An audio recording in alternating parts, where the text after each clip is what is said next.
The reports and the model that we are going to discuss and launch today are a joint effort between these two teams. This model is called Transport Fuel Forecasting Model, and the three reports are merely the first in the set of the findings that are coming out of this model.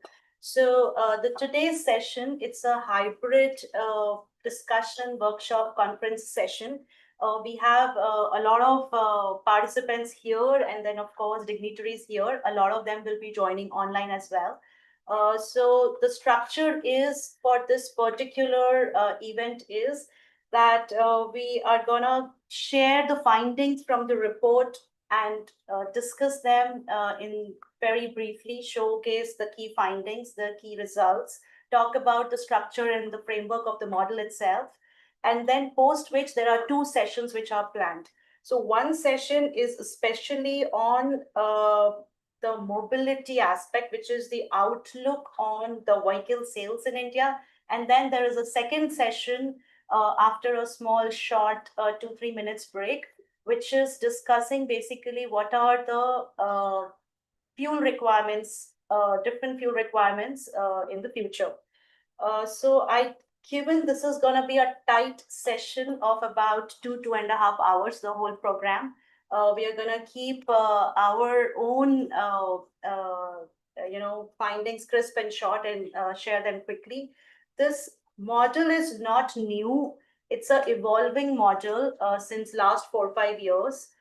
In the last 1 year, especially, the team has spent considerable efforts in stakeholder consultations, in expert consultations, including a very detailed descriptions, ideas with the experts, and then a very updated market review. So based on all this, the model has been developed.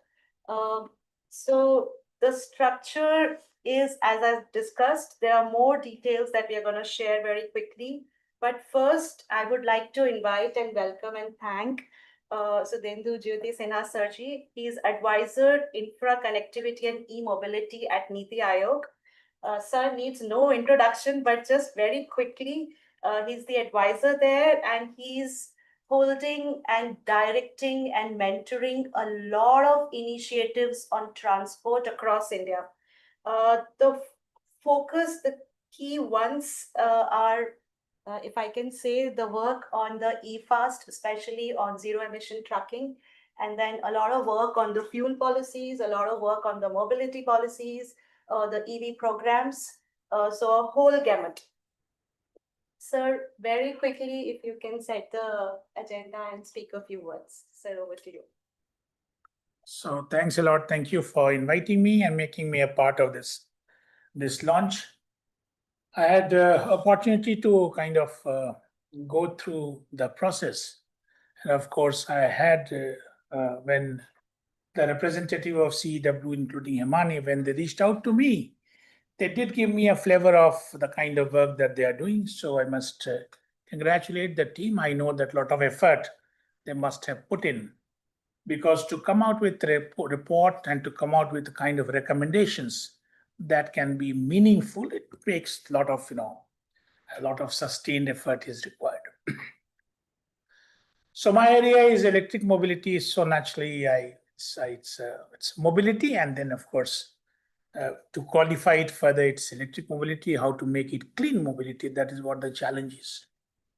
And my sense is that as we will continue to grow, move on in India, this is going to be a big challenge in the urban areas. So very simple. If let's say that if over 50% of India living, let's put it this way, that the 2% of our landmass, and India is a sizable, stretch. Our area is 32,87,263 square kilometers. If 2% of landmass is going to kind of house almost majority of population from where 98% of GDP would be coming. So basically, I'm just trying to indicate towards the urban areas. And naturally, in this area, the challenges of this urban area, they have to be sorted out. And if you see the challenges of urban areas, then probably two, three are the most prominent one. One is, of course, where you would live. It is a very, very so residences that area is a very, very big challenge. How will you move? How will you connect the dots? Because we may go very, very, fast track on infrastructure. We can make best of the buildings. But the point is the mobility has to be sorted out. Probably that is, I would say that it is only of late that in India we have become a little more alive to it. In B, C, tier 2, 3 cities, it's still not there. So if you go to a town with a population of, let's say, 50,000 kind of thing, they have no idea that in 10 years down the line, even the bigger towns don't have, but still, they don't have an idea that 10 years down the line, how the movements are going to take place, what would be the population, what will be the requirement. That's why what is happening today is that this so-called challenges of mobility is not only confined to the big cities. This has gone to the smaller ones. In fact, in tier 2, tier 3 cities, problem is more kind of, you see, the pressing one. The reason being that while problem is escalating, they don't have wherewithal to sort it out. The municipal organizations, they don't have financial strength. People don't have that much of thought process. There are a lot of challenges, sociological issues are there. That's why they are facing all the more problem. That's why you would say that this congestion is no more a problem of Delhi or Bangalore or Mumbai.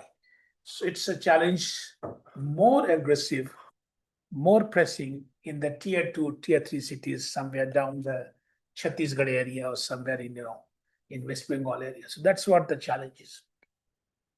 And my sense is that as we'll move on, this challenge is going to be further kind of things. So it's very, very important that these metro cities, we create them well. We sort out the problems of mobility because after all, they have to be turned out to be lighthouse cities so that, gradually the same thing is moved on. Public transport is going to be pretty important. So what I'm watching is that if I were to compare between this year and the year before last, that's 2 years, almost the cities where the public transport system was non-existent, majority of them, they have kind of either resurrected it or they have repositioned the public transport system. Today, majority of cities, they want that the public transport system should be, they should be owning it up. In the same way as states always say that we should have the metro system, that the cities are saying that we should have the public transport system. And that's a very, very skilled activity. That's not a simple activity. Simply by giving buses, it doesn't make any difference. You will have to go for the routing frequency decision, where the stand should be there, how the charging would take place if it is electric, and so many challenges are there, how the replacement would take place. Drivers, skills, maintenance, complete ecosystem is there. In the heavy duty freight also, you would see that we would be changing now, because it's something, amazing that how come that only 4 million of the vehicle units in India, where 340 million are there. So in India, if 340 million vehicles are there, only how come that only 4 million are able to are responsible for 40% of the emission that is coming out of the road sector of the transport. So that they have to be kind of plugged, especially the heavy duty once again. So what is why by that is I mean basically 12-ton plus vehicles, they have to be kind of very, very much into the focus areas. So these are the challenges, but yes, till we are together, till we are attempting to sort them out, we should be able to find them. I was very happy to learn that the team of CW, you have studied these 9 cities and 9 cases you have come out with in public transport. I think the report will be released subsequently. but today it is for something else. But then they have studied it. Something this is very good. You see, let me put it this way. When we were attempting it, we were also attempting, trying to find out that how exactly the world did it. What happened at Bogota? What happened at Chile? What happened in California? What happened at Beijing? We were reaching out to think tanks to make us understand that how they did it. And then that gave us a granular understanding, and we started. It was a baby steps. 2021, that was the time when FAME 2 was there. We went in for re-strategizing it. We said that we should not be fretting away our energy in all the cities of India. We should focus only on 9 cities, and finally 5 cities came to us. And the net result was that 5,450 buses tender was floated. That was the biggest ever in India, not only in India, but in the world, beyond, you see, China, because that is how it is. Now we are almost ready to roll out the second big tender again in public transport system, that is to the tune of 10,000 buses, and other ones are waiting. So with this 10,000, almost 30,000 buses, and these are big size buses, not the small size. So they are kind of, let's say 15-meter kind of buses, 15 to 70-meter kind of big size buses are there. Very recently, you saw a fortnight ago, Prime Minister himself flagged off 400 buses in Delhi. They call it DEVI, Delhi Electric Vehicle Interconnector. I'm sorry. So that is how it was launched. And there, it's a wonderful. This is small size buses. So in fact, whenever I used to see big size buses, I used to feel a little guilty that how come that in the lean timings it is not so well. Occupancy is so poor. So in the small bus, at least this problem is sorted out. This is a 9-meter bus.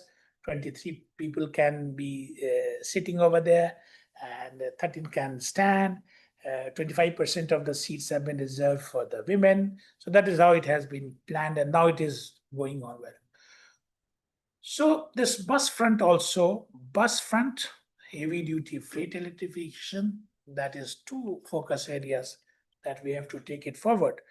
And we should be developing some sort of calculator also, where we can say that today, I recollect in my young days, they had that was the time of population explosion. So they created a calculator for the country right at the All India Institute of Medical Sciences, which, and there you can see that how the population of India was moving in those days. And because the country used to move so fast, it was very difficult to count it. So subsequently they changed it, and they said, okay, now it would be moving only in thousands, so that at least you can understand, it can sink in. Similarly, what we need to know is that how many clean kilometers are being given. That is the only thing, that is the golden parameter. And if I translate it in terms of gasoline equivalent, how many kilo, or how many, what units have been saved, and what could be the monetary value of it. So if these three things are known, then I can understand. Because, a truck, a 55 tonner, let's say, in its lifetime consumes 3 crore rupees worth of fuel. So a truck consumes 3 crore rupees worth of fuel, provided I say that its life is 10 years, it is traveling 1 lakh kilometer in a year. So 3 crore rupees worth of fuel it is consuming. Can we change it? And you can imagine that if we are able to change as many trucks, what major impact. So rather than, because these are buses and trucks, these are pretty well driven by not the public transport buses, but buses which are also the private oriented, private operated, private owned buses. They are driven by pure economics. So we have to create a model, we have to create a logic whereby you are able to convince them that it makes a solid economic sense if you switch over to this clean mobility. And that too, because they won't buy your logic of TCO parity after 8 years. Those things they are not able to, they are not willing to take. So what we are watching is we are trying to identify those kind of people, and we have been able to do. So very recently, I was made to understand that one of the bus owner, he told me that though he has got less number of fleet, but he is able to make his fleet run 25,000 kilometers in a month. That is something phenomenal.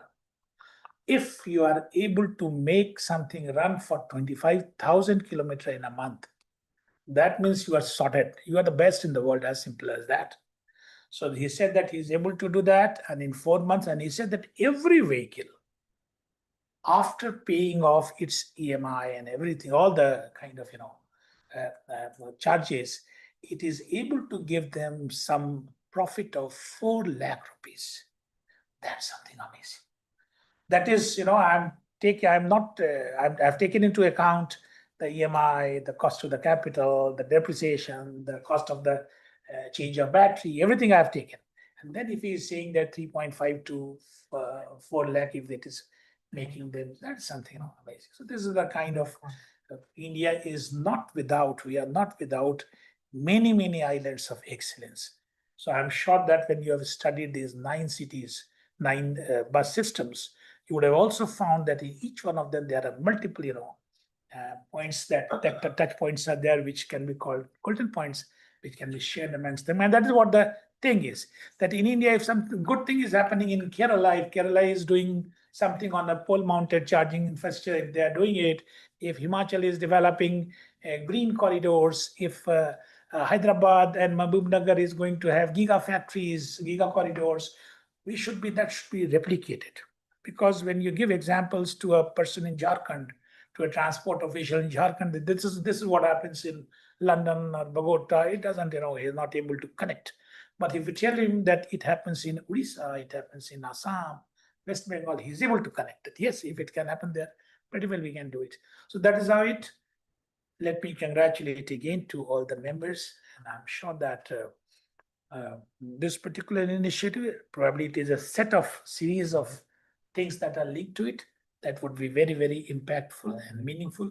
And you will further come out that what, new things can be taken off from there and taken forward.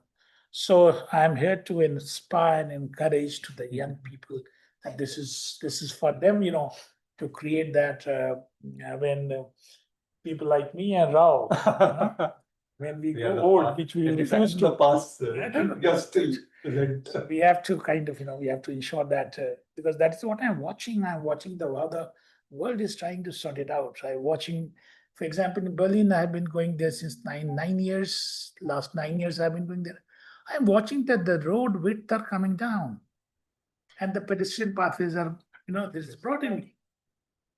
What an amazing way of control the private vehicles, and they do it. Transport for London has got their own. Every country, Norway, of course, I keep on giving examples. Countries after, in India also, we have got multiple things that are happening. So Mumbai has got a pedestrian policy. Chandigarh is the only place that has got a cycling policy. So that is how these things, these things should proliferate. That is what the challenge is. So congratulations again. Thank you. Thank you, sir, for very, very encouraging words to all of us. I will request sir to launch the 3 reports. The first report is how will India's vehicle ownership grow? A district level outlook to 2050. That's the first report that we are launching. The second report is what drives vehicle ownership costs in India, a segment-wise analysis for India's road transport. And the third report, I very proudly say, which is what is fueling India's road transport sector, projecting district level energy demand. So I will also ask the team members and the authors to basically come and bask in the glory. So we will have a quick photo op, please. Come. I'm sorry, just give me one.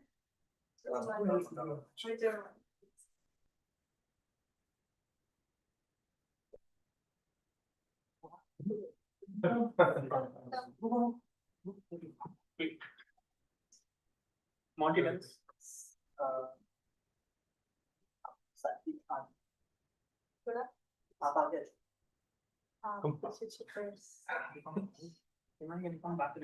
Yes.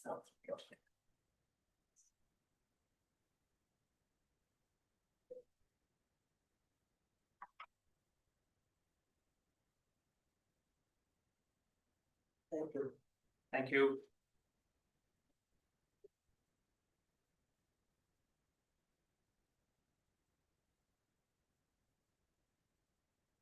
We are definitely missing Hemant here. Hemant leads the industrial sustainability team, and he's away traveling basically, so he has joined online.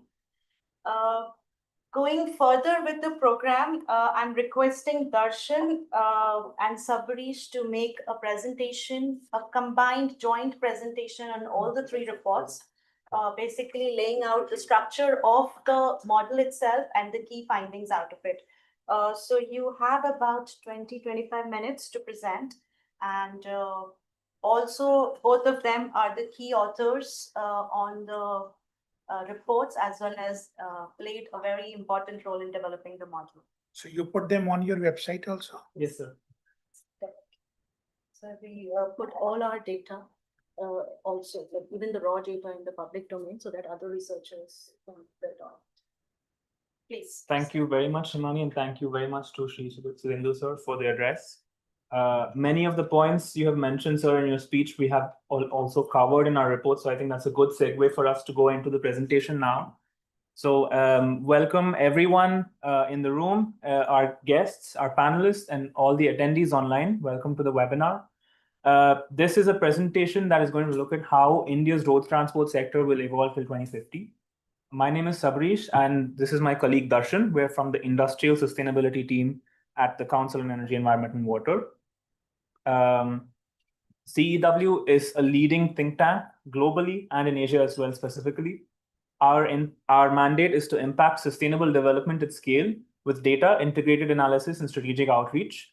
We have 15 teams at the council looking at all areas related to energy, environment, and water that are organized in 3 different verticals. One is on the transformation of energy systems in the economy. The second is looking at improving quality of life for Indian and global citizens. And the third is looking at the enablers for the first 2. As Simani mentioned, we are from the Industrial Sustainability and Sustainable Mobility teams here today making this presentation and having the panel discussions as well. We have over 350 people at the council today. We have published more than 460 peer-reviewed reports, and we work across more than 20 Indian states and in hundreds of bilateral and multilateral initiatives globally. So a quick primer on what the model is and perhaps what the model isn't. The transportation fuel forecasting model, hereinafter we'll call it TFFM for ease. It intends to inform policymaking for mainly the demand side, for fuel suppliers, for infrastructure developers, for automotive companies, and for policymakers. Our aim is to develop a tool that projects fuel demand in the transport sector till 2050 and examines the role of the future fuel mix in the transportation. That is specifically what new fuels are going to come into the mix, what share of the mix they will take, and what the implications will be for the suppliers, for the power producers, for the distributors, and for the policymakers. So the scope is to look into the modeling of number of vehicles, how they will grow, the number of active vehicles on the road, which we'll call vehicle stock, and what the fuel and infrastructure requirements will be, which means how much fuel they will need, how many fuel stations, charging stations they will need till 2050 for every year. We are not looking into the traffic flows and the demand patterns of passengers and freight as such in this model, and nor are we looking at modal shifts specifically. It is fairly implicit in the way we have designed how modal shifts and things are occurring, because we are looking at historic data to calibrate the projections for the future.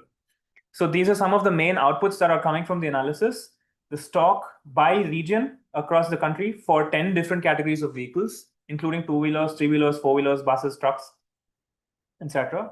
And then this stock, which fuel types this vehicle stock will take: petrol, diesel, CNG, electricity, LNG, everything. And based on the assumptions on mileage and fuel economy, how much the demand for the fuel will be for every year till 2050. And based on the fuel consumption, what emissions will occur from the transport sector going to 2050 road transport, alongside all these other outputs and insights that we will get into in later slides. One important quote I would like to mention here is that all models are wrong, but some are useful. This quote is there to say that not a single model will capture every single parameter out there. It is impossible to model the world and model how the world will change, including every single parameter that we encounter. But some models can capture the greater insights the greater contours of how change will occur. And we hope our model is one of the useful ones. Looking at the structure of the TFFM itself, there are three primary components of the model. The first is the vehicle stock model. The second is the TCO, or the total cost of ownership calculator. And the third is the fuel choice model. So each of the three components we have split into one report each. That makes it easier to for us to show the insights and give specific recommendations for each one and under each one. So there are three reports that we have released today for each of these components. In simple terms, the way it works is that we project the number of new vehicle registrations in the future, and we calculate the future vehicle stock for each year till 2050. And then we allocate these new registrations for each year to different fuel types based on the cost of ownership and based on infrastructure constraints and adoption constraints. We will get into each of these components in the coming slides. And for the first slide, which is related to the first report that we have released, I'm handing over to my colleague Darshan. Thank you, Sabrish. Loud. Okay. Thank you, Sabrish. So going over the first report on titled How Will India's Vehicle Ownership Grow, which also gives us a district level outlook till 2050. So when we think about how vehicle ownership in India grows, it's important to look beyond the national average numbers. So vehicle growth kind of isn't happening uniformly across the country. It's being driven by the regional differences in income, aspirations, and also infrastructure in that particular district or region. So, and these variations are only going to deepen as the economy grows and the urbanization kind of accelerates in the future.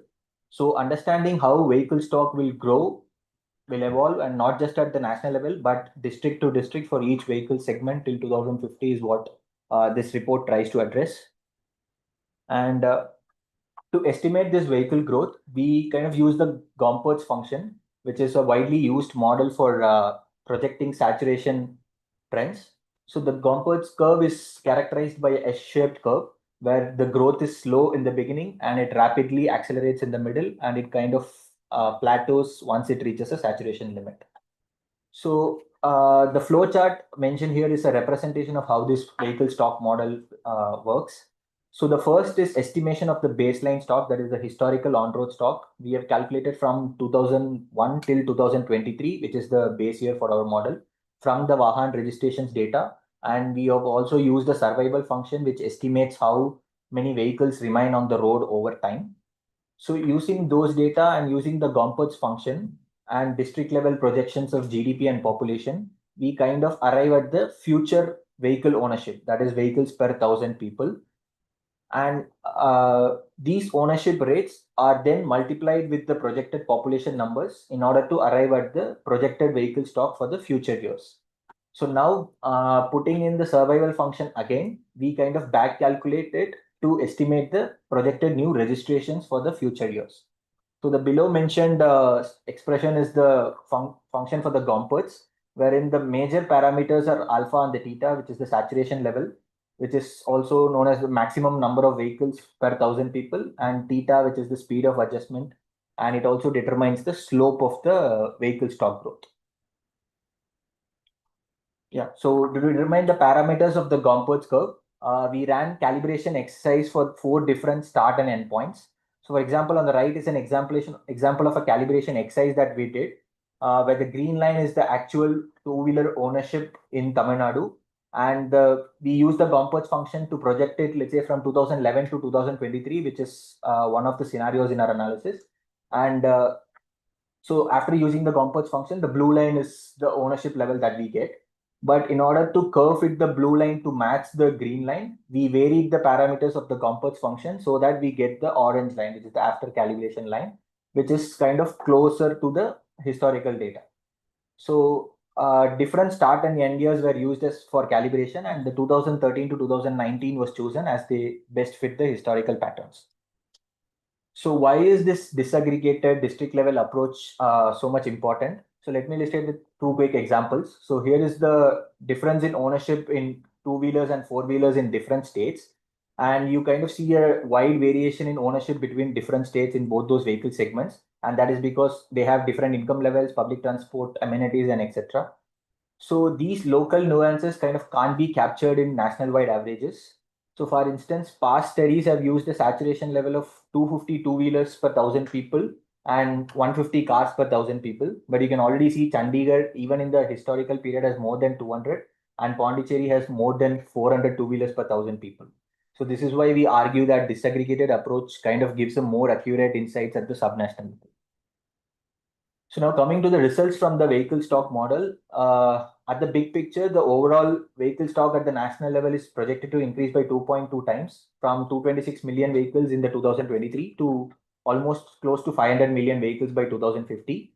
The private car ownership is expected to increase by 2.7 times, but still the roads are going to be dominated by two-wheelers, which forms around 70% of the overall stock, even in 2050. So this map is in shows the two-wheeler stock at the district level between 2023 and 2050. So the southern states, especially Karnataka, Tamil Nadu, show a modest increase in the overall vehicle stock growth, except in large urban centers like Bangalore or Mumbai. So this is primarily because population's projections in the southern states are expected to peak over the end of the next decade. So, and although incomes are rising in these states, the vehicle stock stabilizes sooner as the population, as a result of the slower population growth. So this is a similar graph, but it comprises of all other vehicle categories except the two-wheelers. So between 2023 and 2050, the growth will be concentrated majorly in states like UP, Uttar Pradesh, Madhya Pradesh, and Bihar, and even Gujarat and Maharashtra as well. So however, the composition of the growth varies by region. In states like UP, Bihar, and West Bengal, the non-two-wheeler stock growth grows at a much slower pace, and largely due to the lower GDP per capita levels and income inequalities. For example, Bihar is projected to remain among the lowest states in terms of GDP per capita, and resulting in lower car ownership. And West Bengal being among the top below 10 in terms of GDP per capita, and also has the second highest wealth inequality in the country, has higher two-wheeler ownership and lower car ownership in the future. So this combination contributes to the disparaging trends in the district level. So yeah, so moving on to the second report, I kind of hand over to Sabrish for the results and analysis on this one. Thanks, Darshan. So we looked at how the vehicle stock model is projecting the stock across different regions. Now the second component is looking at which fuels will be cheaper for what category in what state. So the first and the second component that we're going to look into now will feed into the third one, which looks at how the fuel demand grows. So if we look at vehicle ownership costs in India, we use the parameter called total cost of ownership. And what it is a holistic number that is an amalgamation of all the costs you incur while buying, owning, and reselling a vehicle. We have taken 11 cost parameters here, 11 parameters that influence the total cost of ownership, ranging from the capital cost of the vehicle to the taxes that are incurred to the fuel costs, insurance costs, the fuel efficiency, mileage. All of these parameters have been put into the TCO calculation.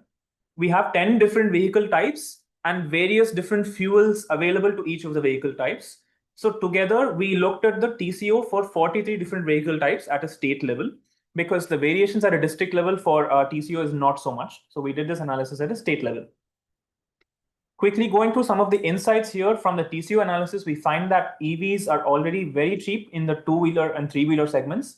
If you look at the green lines versus the orange and blue lines, for green line looking at the EV stock, and the orange line looking at petrol and diesel, while the blue line is CNG. So EVs are already much cheaper in these segments. And even in the four-wheeler segment, EVs are coming out to be cheaper on a TCO basis. However, CNG is quite close for the private four-wheeler segment. In the taxi segment, you note that the difference between EV and the fossil fuel alternatives is wider. This is because taxis run many more kilometers on average than private cars. So the running costs have show a bigger advantage in the EVs for EVs in this case. One other important thing to note here is that hybrids, there is a lot of development in hybrid technology in India. In the recent past, there have been developments. So we foresee that hybrids could come down in cost substantially by 2030. And if the taxes for hybrids, which are currently above 40%, which are very high, which are brought down similarly to how we've brought down taxes for EVs, then hybrids will likely play a much bigger role in the transport mix, even alongside EVs in these four-wheeler segments especially. And also looking quickly into the heavy vehicle segment is buses and trucks. electric vehicles will be cheaper, but in the future. But now, and it is interesting insight from our analysis is that LNG is actually very cheap for fleet operations for buses and trucks. This is and even cheaper than CNG. So for those who don't know, LNG is liquefied natural gas and CNG is compressed natural gas. With LNG, the gas is directly the refueling is done directly in the form of LNG, which means that the gas does not need to be gasified, put through a pipeline, distributed, compressed, and then resold, which is the case of CNG. So it's a little cheaper. And it offers higher range per kilometer compared to diesel trucks, while offering 20 to 30% lower CO2 emissions. This could be an interesting option for buses and trucks in the medium term, that is still perhaps 2040, beyond which electric vehicles and hydrogen vehicles will likely play a much bigger role, considering our targets for decarbonization and the TCO as well. So that was the second report. The numbers of the first and second report are now going into the third segment, which is the fuel choice model. I'll hand it back to Darshan to take you through arguably the sort of pinnacle of all three reports in terms of the analysis, findings, and insights. Yeah, over thanks, to you. Abhi. So the third report, the fuel choice model, sort of combines the inputs from both the first and second report, that is from the vehicle stock and TCO. Both inputs feeds into the fuel choice model along with other parameters such as adoption rates and infrastructure constraints, which we'll discuss in the upcoming slide. So the fuel choice model, as we call it, allocates annual registrations in a given vehicle segment to different fuel types available to that particular vehicle segment. So this allocation is done using a 3-step process depending on the vehicle type and the fuel type. So for all fuel types, the first criteria for allocation is to evaluate the cheapest TCO for a given vehicle category in a given year. And the cheapest among all the fuels will be prioritized. For EVs and hydrogen alone, since we don't know much about the consumer preferences for newer technologies in the future, we kind of had an expert survey. So that determines the perceived preferences of consumers over time. And for the fuels such as CNG, LNG, EV, and hydrogen, the additional step of infrastructure constraints is applied on top of the first 2 steps. So this is how the fuel choice model is structured. One also important point to note here is that can you go to the previous slide? So we provide emphasis to the cheapest TCO just because most of the segments. So one of the problems we see is that perception of people is about buying your private 2-wheeler or private 4-wheeler, where it's more about your aspirational choice rather than it being the most economical option. However, if you look at the transport sector as a whole, in the commercial segment, in the fleet segment, cost is prime still in India. It is not the choice of which has the most luxurious interior or the most powerful engine. So that is why, on the whole, we still look at the cheapest TCO as the first criterion. Yeah, you can continue. Thank you. Yeah, so regarding the adoption rates, the survey that we have conducted, we obtained the anticipated consumer preferences only for EVs and hydrogens from a survey of transport sector experts from academia, think tanks, industry, and government people. So we sort of bucketed the questions and parameters into 5 different categories. So one is the influence of technology familiarity, that is how adept people are with EVs and hydrogen, and the influence of ease of operating and maintaining the EV and a hydrogen vehicle, and influence of private parking space and public charging accessibility, and also influence of the increased range and the other technological advancements such as reduced charging times. So the results from the survey are shown below, where the experts believe that 2-wheelers, 3-wheelers, and the light goods vehicle segments will transition to EV quicker. And on contrast, the bus and the heavy goods segments will the slowest to transition to electricity or hydrogen. So moving on to the third layer of the model, that is the infrastructure constraints. It is done mainly to not just rely on the perception survey, but model it based on the hard infrastructure that is available at the ground. So for conventional fuels like petrol and diesel, we have no constraints on the model as there are well-established technologies and the infrastructure is quite prevalent across the country. And for CNG, we limited the growth based on the Petroleum Natural Gas Regulatory Board's authorizations for the CNG city gas development, and assuming that there will be increasing utilization of per station, but the overall availability of the gas is limited. So for LNG, even in the business as usual scenario, we have restricted to districts with existing and upcoming LNG terminals. So we have used the RITES freight survey data that is conducted by the Planning Commission, which essentially identifies the origin destination pairs of freight movement across the country. So the OD pairs, as we call it, that originates from a district which has an LNG terminal, and if the total trip distance is less than 300 kilometers, so that truck or a bus or any vehicle segment is eligible to convert to the LNG fuel, or else the model will move on to the next cheapest fuel. So for EVs, we have constrained for cars, bus, MGV and HGV based on the charging rate and speed types. And for two-wheelers, three-wheelers LNGs, we have assumed it to be home charge and are limited by the adoption rates only. So since freight is an important segment in the road transport, we have mapped the 4,000 OD pairs, that is the top 80% of routes by the tonnage involved. So, and the charging stations located along these routes, we have mapped it and applied it at the to the model. So moving on to the results from the third report, the overall energy demand from the road transport sector could double in the next 25 years from around 5 exajoules to 10.6 exajoules in 2050. So kind of petrol demand or the petrol energy demand peaks much earlier in the year 2032 because 70% of the petrol demand are anyway from two-wheelers, which will have switched to a cleaner option like EVs. And while diesel peaks much later in the year 2047, because the adoption and infrastructure for buses and heavy goods vehicle segments, which are the primary consumer of the fuel diesel, are not sufficient for quicker transition.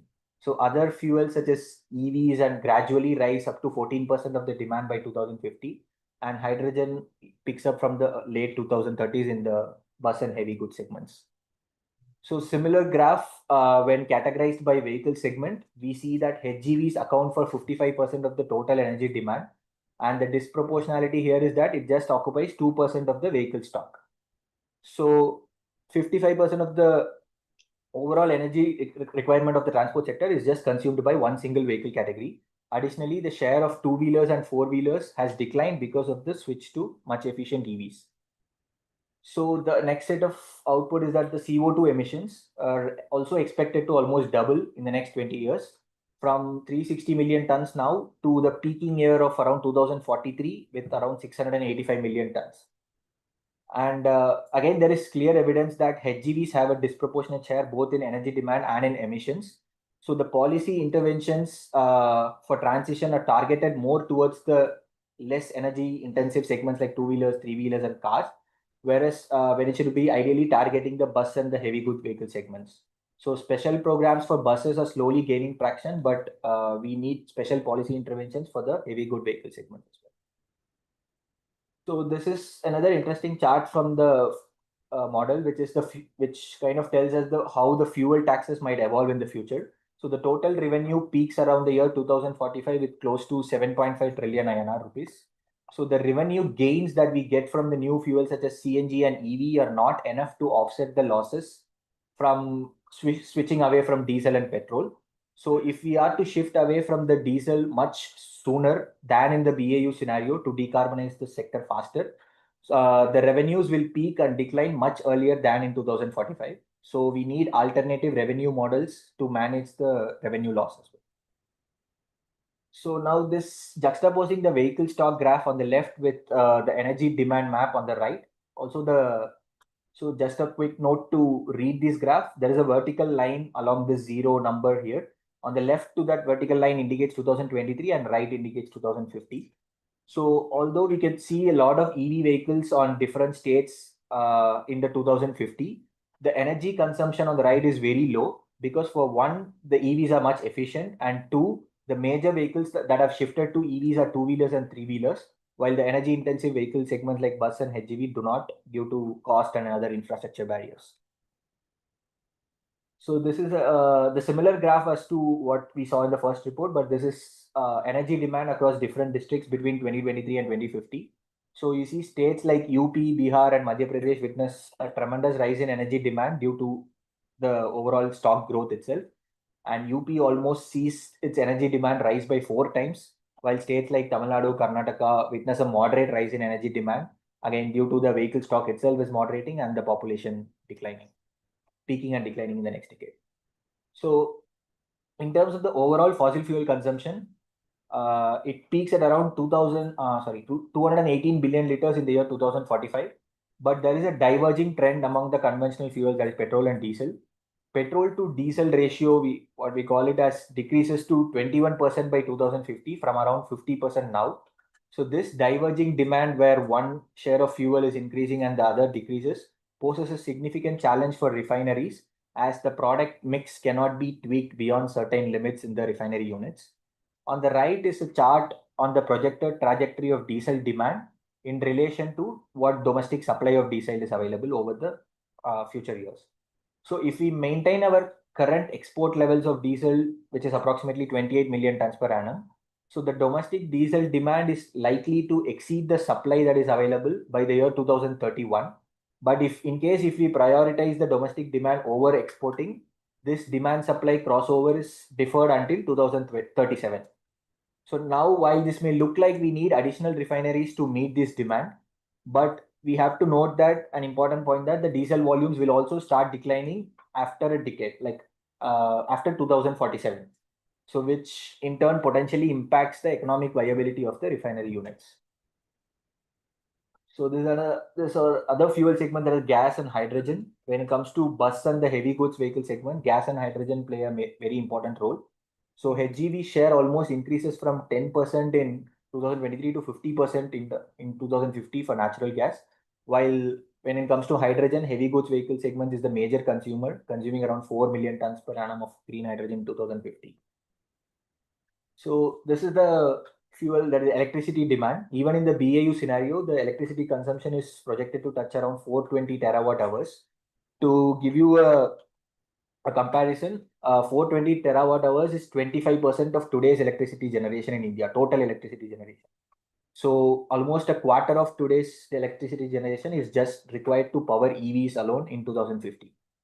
So again, the disproportionality here is that the bus and HGV almost accounting just for 1% of the stock, but consumes around 38% of the electricity consumption.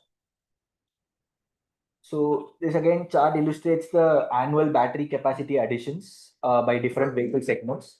So India has a battery manufacturing capacity target of around 145 gigawatt hours by 2030, which ideally should be met to satisfy the demand of 110 gigawatt hours from our analysis. And constant capacity additions must be prioritized to satisfy the demand and also to decarbonize the road transport sector. So this is another set of output. As vehicles retire from this road, they also become a significant source of steel scrap, which is used for decarbonizing steel making. And by 2050, we estimate that nearly 15 million tons of steel scrap will be generated from vehicles exiting the stock. So interestingly, around 75% of scrap just comes from three vehicle segments, namely the two-wheelers, four-wheelers, and the heavy good vehicles. So we have actually modeled 5 different scenarios to see how the transition happens with respect to diesel consumption and emission reductions. So first is the high fuel price scenario, where we have a crude price higher than the BAU scenario, that is at $100 per barrel. And second is the low fuel price scenario, where we have crude prices lower at around $65 per barrel. And third is the high EV scenario, where we have used the higher band of adoption rates from the expert survey. And also we have considered improvements to powertrain efficiencies as well. And fourth is the high LNG scenario, where we have made LNG available to 18 states with some limited capacity, instead of some 10 districts that were having LNG in the BAU scenario. And the high EV and LNG scenario is just a combination of the above two scenarios. So the graph on the left indicates the diesel consumption in the above mentioned scenarios. So the low fuel price scenario will have the highest diesel consumption, because the economic competitiveness of EVs will decrease when the prevalent prices of petrol or diesel are cheaper, and the transition to alternative fuels diminishes under these conditions. But if we just incorporate LNG into powering 22% of the bus and HGV stock by 2036, the diesel demand can be driven to its peak and also subsequently reduced. So on the right, on the emissions front as well, both the high EV and LNG and the high EV scenario have most promising outcomes.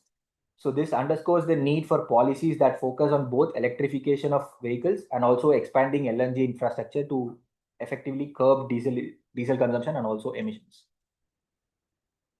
Yeah, so moving on to the key findings and recommendations from the discussion that we had so far. So first is obviously the need to manage refinery capacity additions and the balance between the diverging demand growth between diesel and petrol. And the second is the need for gas. So without additional CNG and LNG, heavy duty segments will have no other option other than to continue diesel unless and until EVs and hydrogen becomes economically viable. So expanding the LNG availability could benefit both bus and heavy goods segments in terms of both affordability and emissions. So the third recommendation is about the EV charging. So charging costs are presently very high for the heavy, at least for the heavy vehicle segments, around 15 to 20 rupees per kilowatt hour, which we need to come down below the threshold value of around 10 rupees per kilowatt hour in order to be economically viable. And the slow charging infrastructure needs policy priority for two-wheelers, the four-wheelers and light good vehicle segments. And the EV capital costs need to come down and weigh benefits against the improved range and technological improvements, especially with new battery technologies coming up. So, and also the OEMs must improve the maintenance infrastructure, especially for heavy vehicles. And as Sabrish mentioned, petrol hybrids could benefit from tax cuts, at least for commercial registrations, so that have higher running kilometers in a year. And since we saw that hydrogen vehicles entering only beyond 2040, the retooling of hydrogen ICE vehicles with respect to the diesel engine is only similar, is very less. And so it needs to be weighed against the efficiency gains with which comes with the fuel cell electric vehicle. And the domestic pilots or field trials, especially for buses and heavy goods vehicle segments, needs to be done for data generation and for also data transparency to gain more insights on the maintenance cost and the efficiency as well. So as we have evidence that the HGV as a vehicle category has a disproportionate share for demand and emissions, policy interventions has to be made available for this particular vehicle segment. So moving on to the final thing. So what we have is the potential applications for transport fuel forecasting model in the future. One is obviously to support the granular city level or district level scenario analysis for comprehensive mobility plans and analyze alternative fuel infrastructure availability. The second is the state transport tax and revenue planning. We can inform central and state governments on the shifts in vehicles and fuel taxes and other revenue models needed to compensate for the losses. And the charging and refueling infrastructure expansion, we could identify demand hotspots, optimize the sizing of EV charging stations, and support the development of LNG corridors and CNG networks. So, and fourth is again a similar point on infrastructure planning and assess where the vehicle stock growth is higher and guide investments to that area and to avoid infrastructure bottlenecks, etc. So, and the fifth is adoption strategies for new age fuels. So, to analyze the TCO across vehicle technologies and supports policies to address market barriers. And the last one is the macroeconomic analysis, which can impact an overall economic perspective or impact of fuel transitions on oil imports, trade deficits, and balance of payments, etc. So, thank you for patiently listening into the presentation, and I hand over to Himan. Yeah, this marks the end of the first part of our event today. Sir, I know if you can sit around for the second session now. So we are just going to have a discussion. I will Wonderful. present So, to like, summary. you can also discuss, for example, when we were discussing adoption, let me just point out that in two-wheelers, we have got two kinds. So one is what we call a scooter and what we call motorcycle, roughly. So the scooter or the scooty and motorcycle or the bike, what we call. So this in the scooter segment, our adoption is close to 40% plus. But in bike, our adoption would be what, 1 or 2%. This is what the challenge is.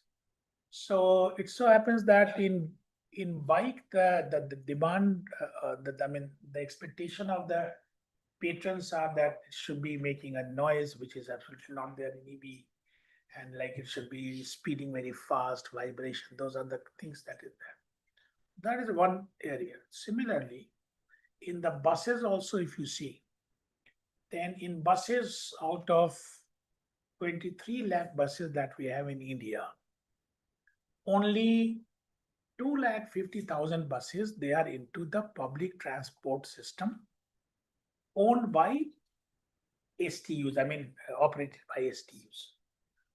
Then rest all buses are, some of them are, of course, a couple of lakhs will be more in public transport. The rest will be, captive buses, school bus, corporate bus, those kind of buses are there. How to transform those buses, that is again a challenge. So cars, I fully agree, car cannot be justified on account of TCO. Because a car in Delhi, for example, its average daily run is 22 kilometers. That too because people are coming from Noida and all. If they don't, then the run would come down below 10 kilometers. It would never be justified. That's why they say that EV is a second option. Say it is a for second car you go for EV. Don't go for the first car. That's why the EV in car, but for taxis, absolutely fantastic. So all these, EV kind of taxis, they are making close to what? They would be making 1,50,000 rupees, 1,30,000 between 1,50,000 rupees. That is their earning potential of one car. So that you can imagine that what's a massive, you see, the kilometers that they do every day.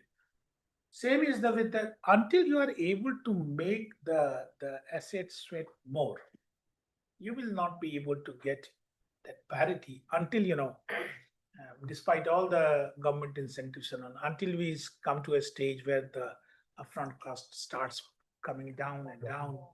Similarly, the cost of charging also reduces, which is reducing, not that it is not. We are attempting that out to sort it out. So home charging is always for the two-wheelers, that is always there. In fact, just to tell you that last month, for the first time, we sold off more than 10,000 EV cars and 1 lakh EV two-wheelers. This 10,000 and 1 lakh was a psychological barrier. We were never able to break it. We broke it in the month of May. So naturally, now the target would be just double of it. So now it would be, let's say, 20,000. And in this case, it will be 2 lakhs. That is how the target is. So we are doing well in EV, but as you rightly said, a lot of challenges are there that we can gradually sort them out. I'm sure that those things will be a part of discussion. Yes, sir. So thanks a lot. Thank you. Thank you so much for your time. Thank you, Sarah, for the vote. Thank you.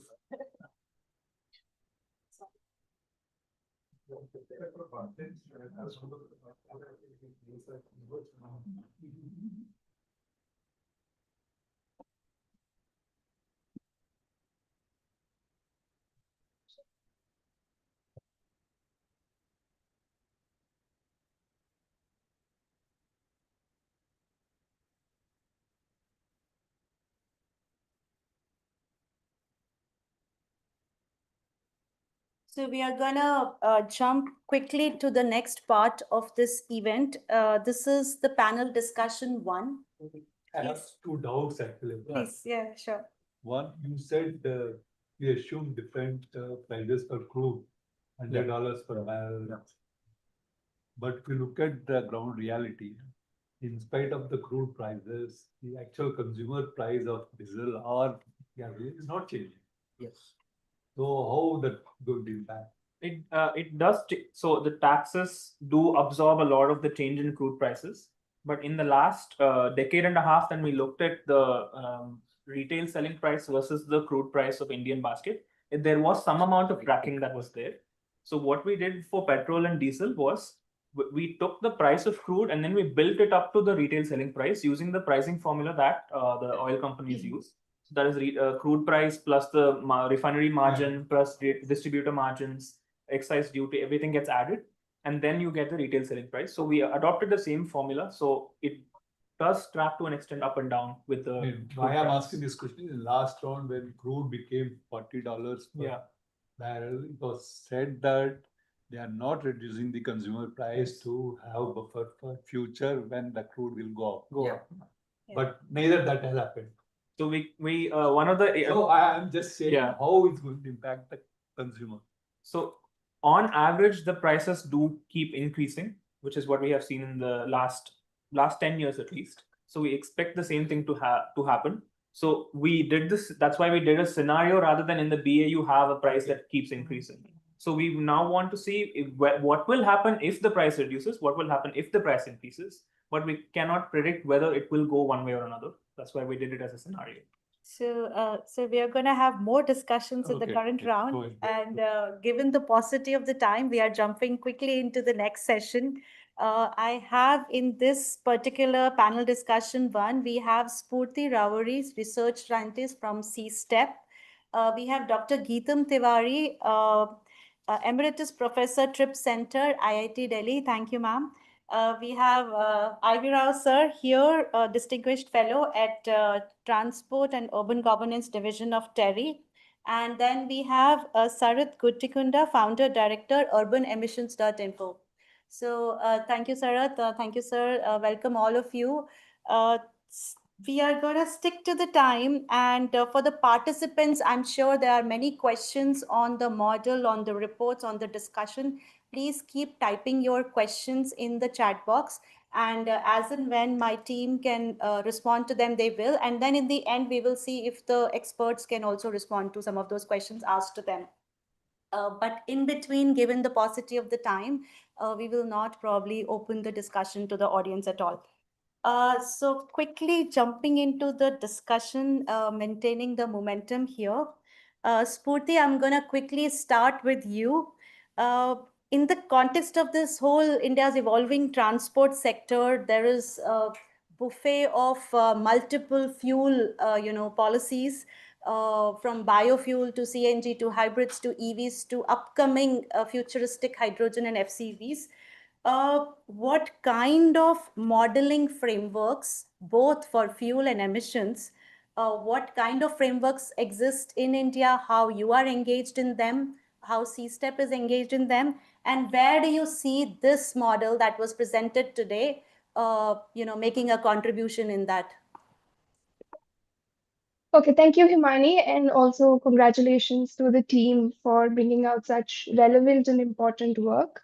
So, I mean, it's a very interesting question that you asked because while we are building these models to help us predict the future of mobility in India and the globe as a whole, we also may have to make sure that while we improve and increase complexities of these models, but they're also able to fit and contribute to each other in certain senses and not compete with them, right?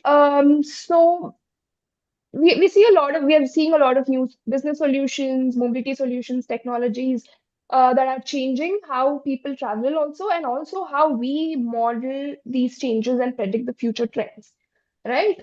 So in the past, we've seen a lot of models that looked at emissions, energy emissions, and resource efficiency. We've seen the Indian energy security scenario model. We've seen the GCAM. We have a Safari that C-STEP has developed. Most of these are multi-sectoral and often multi-temporal long-term development pathways, which sort of help us look at how different developmental goals play out and if there are certain trade-offs, because we are looking at transport emissions, transport policies, and they do all obviously have interdependencies on how other development goals are. We do have national goals for energy transition, for clean air, emission reduction, all of that, how these different developmental goals play with each other and what trade-offs there are. So there are a lot of national level and top-down models that look at these, where often transport becomes a very crucial part of the broader system. There are very few models that I'm aware of that look specifically at mobility. And I think this is one such model. There's another model by Terry as well, the transport model, which also does something very similar. But I think where the current transport fuel forecast model TFFM plays a crucial role is that in two ways. One is that it looks at a different scale Because I think we are at a time where we've modeled national decarbonization pathways. We've been doing that for a while. We've used them to sort of develop national missions, national policies, and now we are moving forward to translate these into actionable local programs at the city and district levels. And I think that is where TFFM plays a very crucial role and in bridging the gap between national level goals and local level action plans. Right. So I think that becomes very crucial. And the next thing is that also obviously based on the difference in objectives, the broader economy-wide long-term development pathways and then models usually have a lot of these inputs, whether it is travel demand, not travel demand, travel patterns, fuel mode shares, and fuel shares to be mostly exogenous assumptions, which the policymaker or the user can play around with and see what the broad outcomes would look like, and which is a more efficient decarbonization pathway that we should take for the benefit of the economy. Um, Whereas the TFFM model mostly uses these, again, inputs endogenously, where it is estimated internally based on certain constraints. So that is where it is different. And it is also important because it is more realistic in nature when it comes to on-ground implementation. So that's specifically how I see it is. While it is different, it serves a very different objective. It is able to feed into the bigger, broader models that we do. Thank you so much for the kind words. Professor Tiwari, we earlier discussed also that, I mean, as India's transport sector is growing, there will be definitely changes in the vehicle segment, mode shares, and behavior. Global North has clearly told us, at least some countries there, that at some point of time, the vehicle ownership is different than the vehicle usage. And Denmark, Netherlands, several such countries have shown that despite a high vehicle ownership, the usage per vehicle is not exactly same. So how do you see this, panning out for India? Not today, maybe so much, but then of course in next 15, 20 years. And then what does it mean for the, evolution of this model? Yeah, thank you, Himani. Yes, first thing I was a little surprised that why did you decide to choose vehicle ownership as a predictor? Because all the previous models, if you see, including the one CEW model, the previous one, I think it was done, what, 2020 or 2019? Yes, ma'am. It was all these models always predicted passenger kilometer and ton kilometer. And Correct. especially when you take with GDP, the relationship is better with for predicting freight, not so much for personal vehicles. And lot of policies, exactly what you said, in countries like Denmark, basically Nordic countries and many of the Western European countries now, we are seeing the delinking between vehicle ownership and the vehicle kilometers driven. And that is clearly is a response to very definite policy interventions. Because, and in fact, one very interesting data I came across in just 24 published paper, that in London, in UK actually, if they want to meet their targets by 2050, despite all very, very aggressive electrification and technology interventions, unless they have 84% modal shift from cars, they will not be able to achieve it. 84%. And so that's why I think this model would have also been, I know you said in the beginning you did not look at modal shift, because that is most difficult to do, but also most effective. Yes. So I think efforts have to be put in that. And yes, so that's why when we see, that after having understood that this kind of modal shift is required in many of these countries, for last almost 15 years, we've had a very definite policies, a roadmap to achieve that. Correct. So it's, of course, for electrification and all is fine, but So you can have lot of the electric vehicles. Ownership may not go down that much, but vehicle kilometers driven by cars go down. And that is where it makes the difference. And that happens because of these kind of interventions, which is leading to modal shift. And those interventions are something which even your chief guest mentioned in the beginning. You know, how interesting it is to see that pedestrian spaces are increasing and the space available for car movement is reducing. Correct. So unless we also start having those kind of roadmaps, it is not easy to do. It will not happen maybe in 5 years. But unless we start, moving towards that direction, we will not be able to de-link it. Because right now what's happened in models like this is that you have taken historical data. I think the strength of this model clearly is the exercise you have done is that it is disaggregated at district level.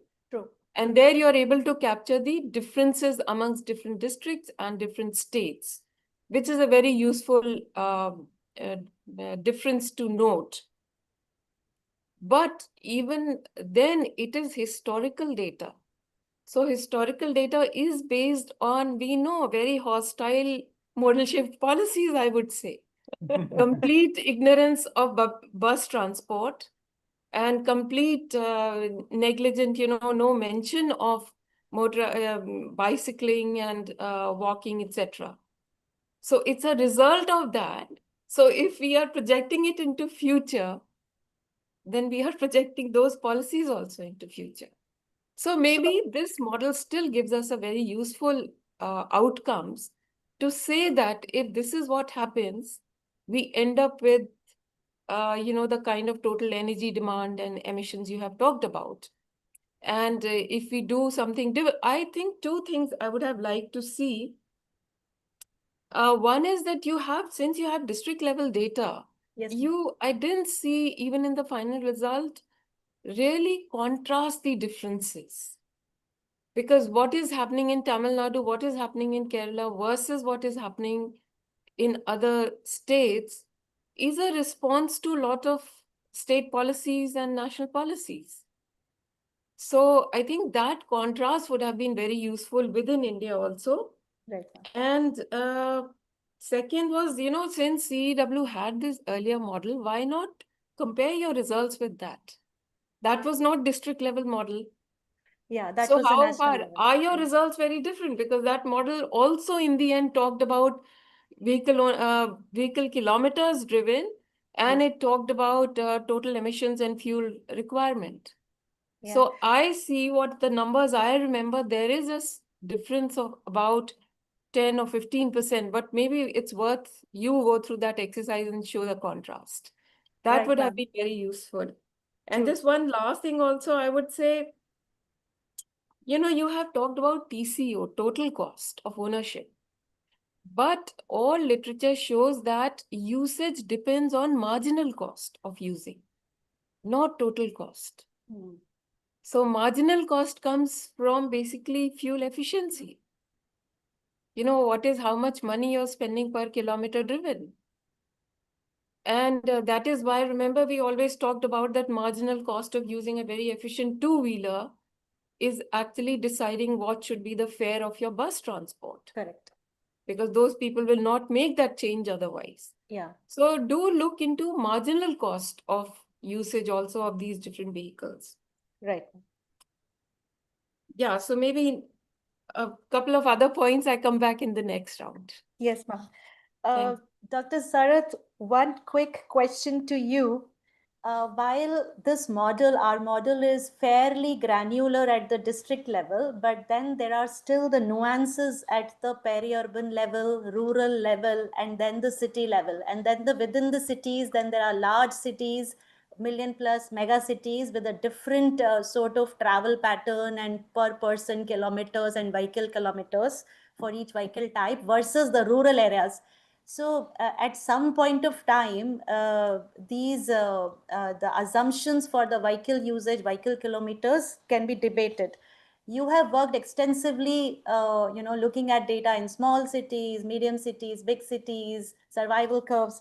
what do you think is the best way to handle such a further sort of nuance when we are modeling, especially making local area plans?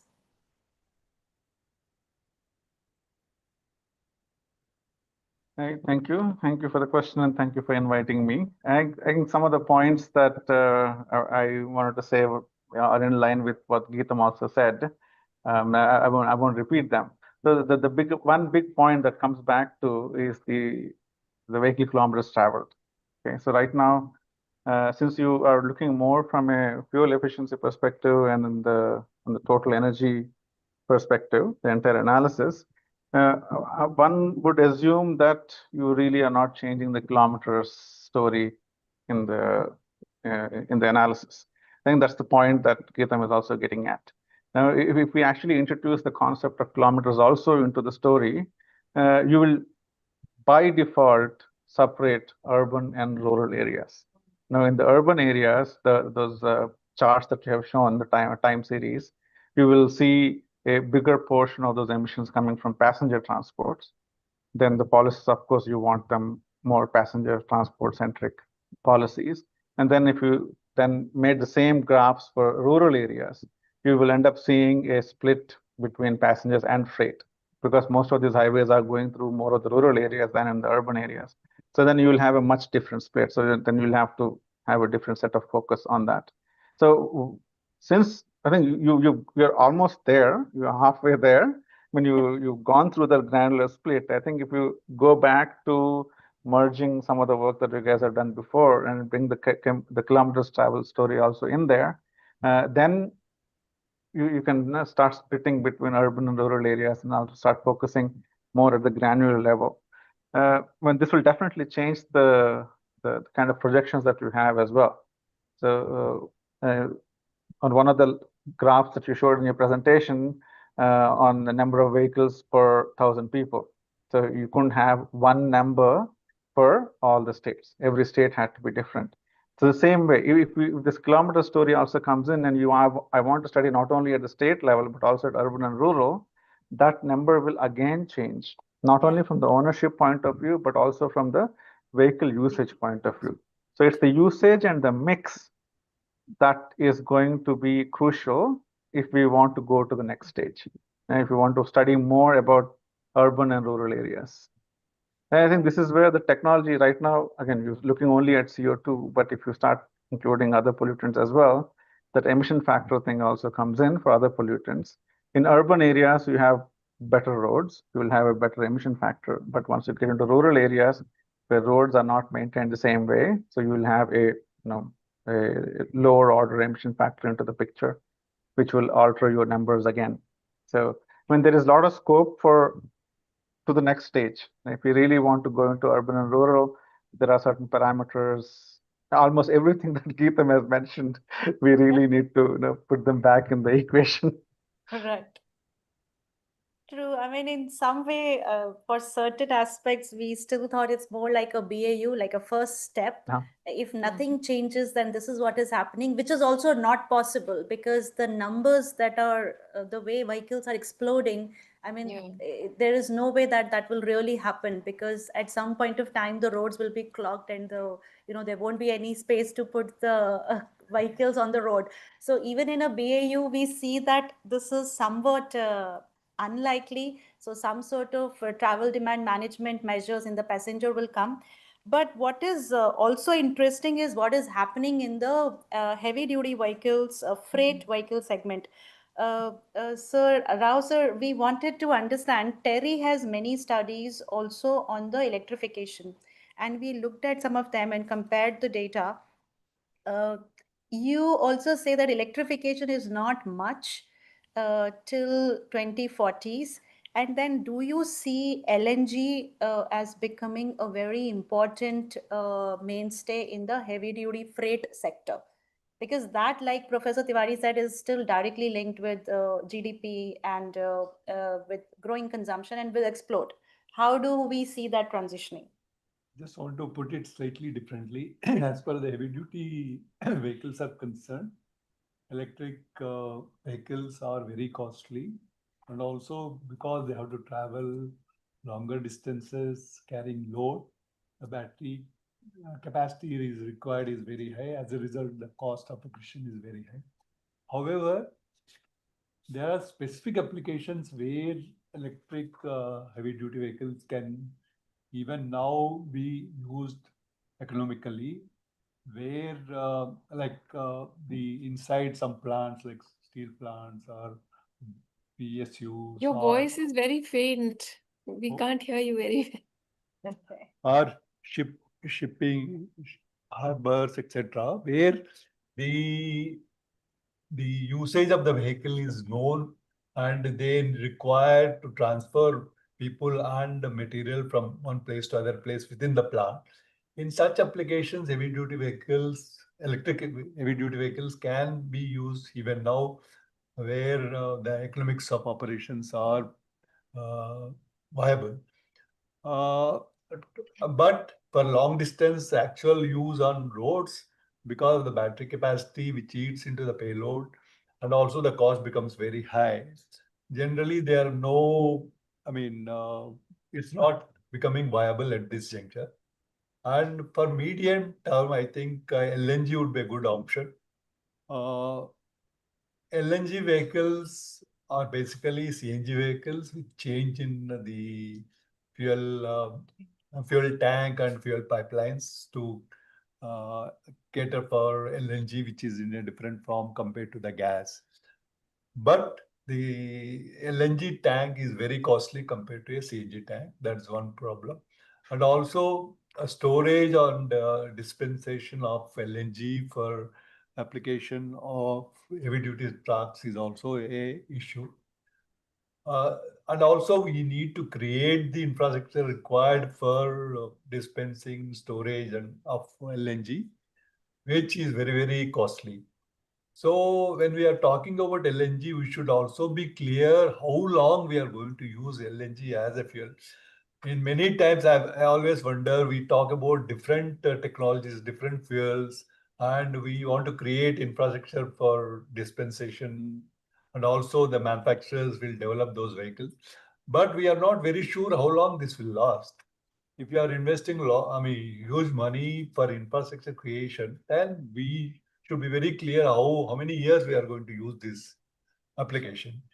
And in long term, I think for commercial, heavy duty vehicles, hydrogen would be a good fuel, though it also comes with a lot of issues. As on date, hydrogen generation itself is still not very clear.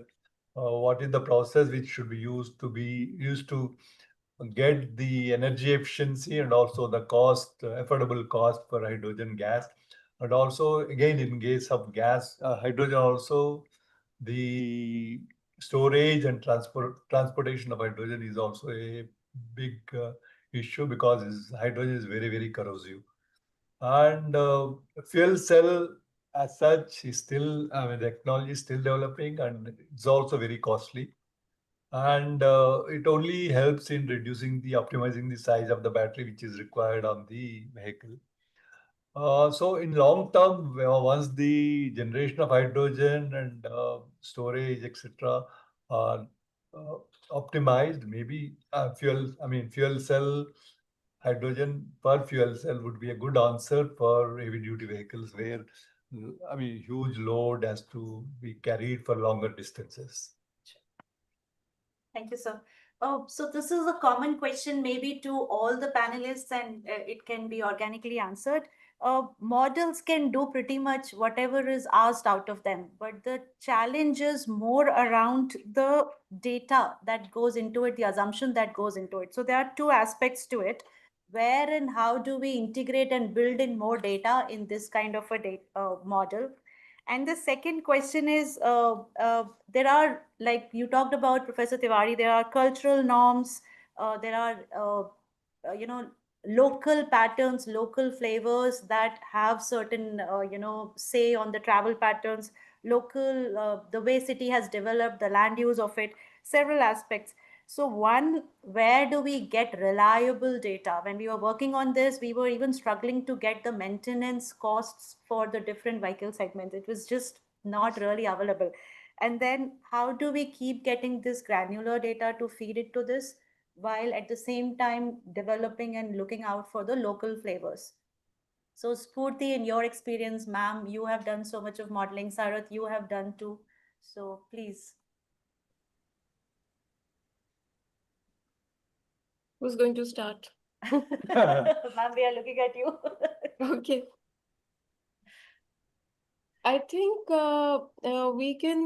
you can start exploring some other data sets like, NFHS is done every 2-3 years because we still haven't had census since 2011.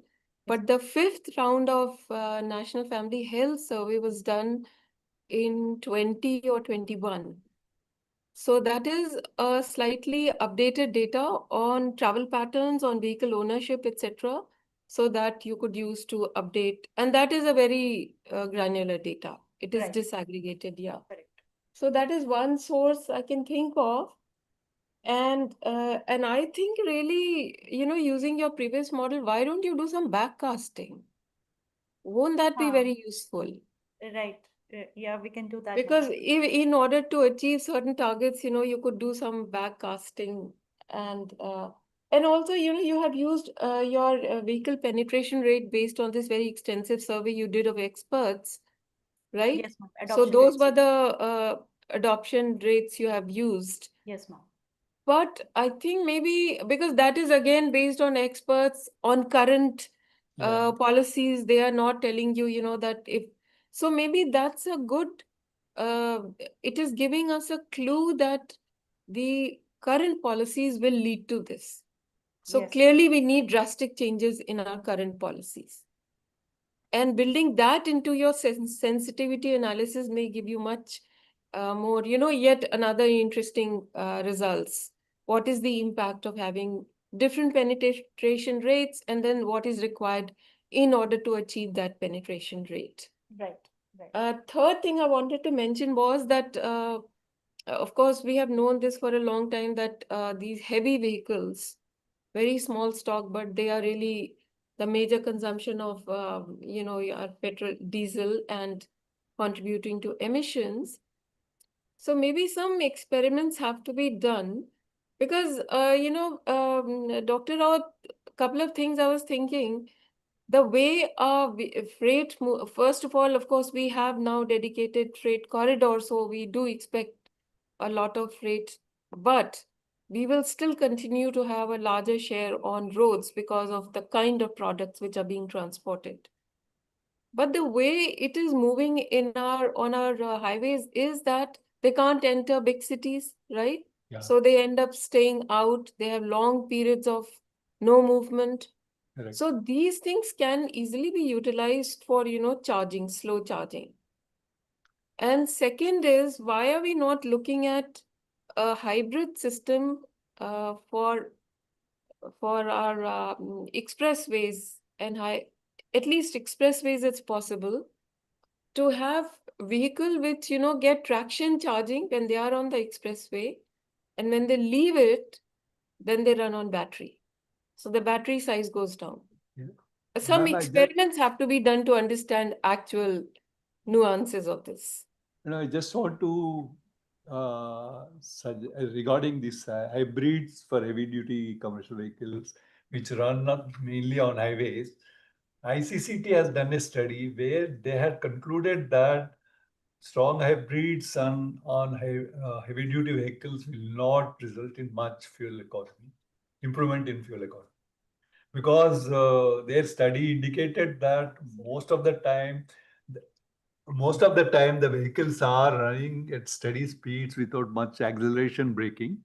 As a result, the so-called regeneration, etc., doesn't take place, and as a result, the normal expected efficiency improvement, which is seen in city driving, you don't get on highways. No. I'm talking about a different kind of hybrid. I'm talking about Charging is it? Sorry, I'm electric sorry. vehicles. Oh, yeah. It is electric vehicle, Yeah. but it is getting charged by traction system. Yeah. And when the traction is not available, then it runs on battery. But it's because we've done this very interesting study for Delhi. But I was thinking it's much more useful. So someone has to do this little study Okay. because that really will make, if it is successful, there is a big if. We have to understand what are the other complications in that. But if it works, but you must already know that in Europe, they are going in a big way for electrifying freight vehicles now. Of course, their situation is slightly different, but let's look into it. Yes. So those are the few Sarat. data sources that I could think of, and Right. steps for your next Yeah, stage of. so maybe if the goal is to improve what you have done. I find, again, going back to one of the slides that you guys showed, I think there are 3 points where you can definitely improve the calculations, even in the present model, without expanding anything. So one is the GDP itself. So I'm assuming that all the GDP numbers that were used are probably at the state level. So if there is more effort put in, and if you can actually go down to the district level as well, then you will end up seeing a lot of granularity. I mean, you will see a difference between Delhi and Meerut. You know, even though they are next to each other, the GDP numbers, We have district GDP numbers built in the also, model. okay. So I think then you will have, but those are not used for calculations in the total volume. No, they are used. Okay. But okay, from what I understood from the presentation, you're doing only at the state level. No, we present some of the results at the state level because taxations, incentives, and other things are more, comprehensive at a state level and does not. It goes out similar for the districts. Okay, so then I take the comment back. I mean, but that's one place, and then the next place is basically your retirement functions that you used. I mean, those are actually coming from survival functions. Yes. I mean, I passed on to you, but Yes. those are based on a very select studies. I think, Yeah. again, that's where a lot of improvement can definitely happen. We don't do enough. We don't do enough of understanding how vehicles survive in the cities. Now, even in a place like Delhi, I think we've done like 2 or 3, and that too again like 4 or 5 years ago. But I think if there is room to build better survival functions, then the discussion that you had earlier on how tier 1, tier 2, tier 3, and even rural areas behave in now on how they maintain their vehicles and eventually how they use their vehicles now often, that will definitely change some of the numbers. Right. And on the mix of vehicles, this is why I had my hand raised earlier. I didn't see any sensitivity analysis. Now, for example, even let's say just taking one number from your presentation, you said in 2050, 25% of the electricity demand will come from transport sector. Now, so if we were to put in an uncertainty on it, like how big can that be, or how small can that be if any of the other interventions actually come in place? So how much are we dealing with? So I think that's where understanding the likely mix of vehicles into the future, then you have to know how the mix is now. So I think that's a big room for improvement in the analysis. If we actually do the sensitivity analysis, then somebody from any of those states will come back and say, no, I don't think, we have room to support 25% of the demand into transport sector because we are heavy on industries. Then that's another constraint that you have to deal with in the equation. So you can have that also in a likely improvement in the future. Yeah, we tried working around a lot of sensitivities, but I guess not many of them are still presented in the report. It was becoming too big and each section was becoming very voluminous. But we are definitely, it's the first 3 reports are just a start, and we are going to do definitely more analysis based on that. And your point on even the mix of vehicles is very well taken because it will all change within the segment itself. Spurti, if you have any quick comments to add on, how the local cultural nuances or other things can be built into it. I see that C-STEP, collects a lot of data by cities, disaggregated by, different regions and types. So if you want to add something here. Yes, so I think that's exactly what I was going to suggest. Because you are right in understanding that obviously, apart from geographical differences, there are inherent uh, variations in how people perceive, own, and use their vehicles. And that changes across not only urban, rural, but also geographies across India. And I think in the past, how we at C-STEP have been able to tackle this is by looking at city or district typologies and collecting a lot of data. I think that's the most straightforward approach to managing these nuances. We can do some stated preference and revealed preferences surveys and see what is actually driving people's choices. What we've assumed in the model so far is that TCO is the driver, but are there other parameters so that the expert preference or expert opinions that you've collected sort of can be validated on ground as well. So that's an approach that you can take. You can do it, maybe not all the cities. You can look at typologies. You can group certain cities with similar characteristics together and then conduct these surveys to sort of build over what we already have. And that's a very good suggestion for initiating collaboration. One comment. Yes, sir. Unless we consider model shift in whatever forecast we are doing, don't you think we'll end up with a huge exponential growth of all segments of vehicles? And no way the development of infrastructure, roads, etc., can cater for that increase in the vehicles. So, I mean, I think it's high time we all should put our heads together to work out some feasible public transport system which can be adopted not only for people who cannot afford personal vehicles, but even people who can afford personal vehicles should be ready to travel by the public transport, with the way it happens in other countries. Yeah, and on this note, I'm going to close the session, though we want to learn a lot more from the experts and we'll come back individually to discuss more. But travel demand management, the nudges to the behavior of rich and poor alike, of all kind of users alike, including the freight, how do we manage the travel demand? What are the more optimal modes and ways of travel, how to bring on the efficiency? That's the direction we will continue to work on. Thank you all the experts for participating in this session. Over to you, Hemant. Thanks. Thank you all the panelists. I think it's a good segue because we have two panels. One is from the mobility sector and the second one is more from the energy sector. And that's the dichotomy that we are trying to bridge.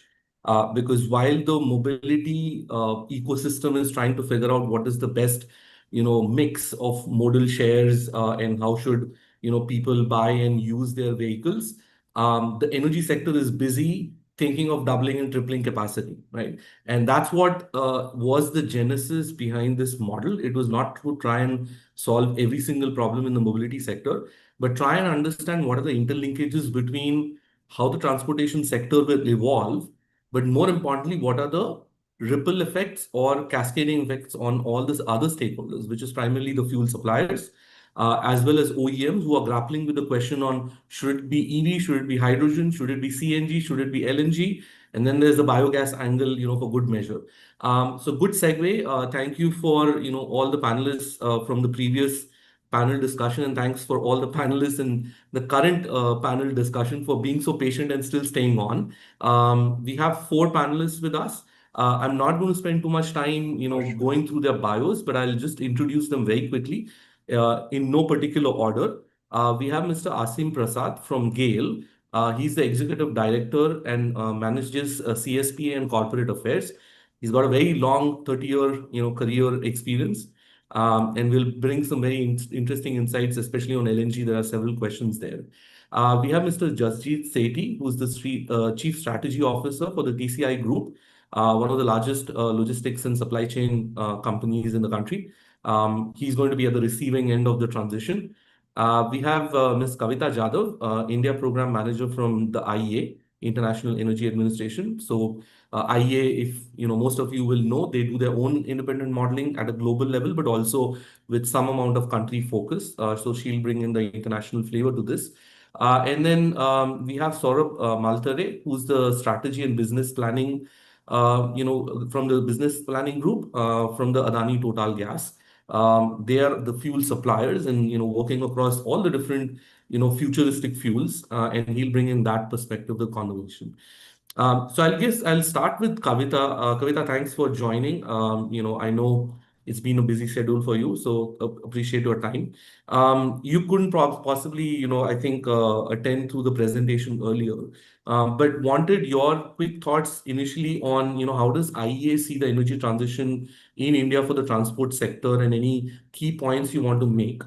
But beyond that, I wanted to also, generally at a very broad level, understand, how do you see the, current fuel supply, conflict with future fuel supply, and it's playing out in many different ways. When I was writing down the question for you, I was thinking about how fuel prices are dropping, or at least crude oil prices are dropping, and then Israel decides to bombard, Iran, and now again, the prices are shooting up.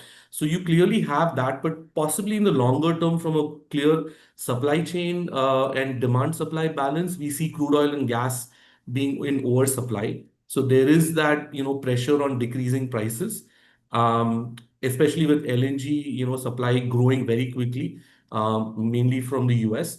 We also have other headwinds where China is very rapidly decarbonizing its transport sector.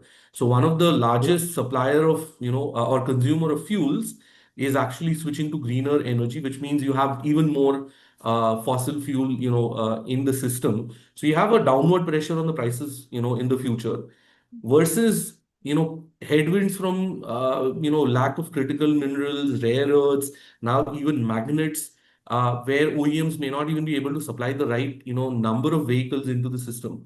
So how do we kind of balance out all these, conflicting sort of, winds blowing our way, and yet, the expectation being, to go towards net zero? So two-part question. One is, any views from IEA perspective on transport sector, and then secondly, how do we kind of balance out all the challenges? Thanks for the question, Hemant. It's a really good question. So our executive director, we recently, the IEA released the Global Electric Vehicle Outlook for 2025. And our executive director was interviewing with ANI and CNBC 18 on messages for India and India's transport sector and electric vehicles.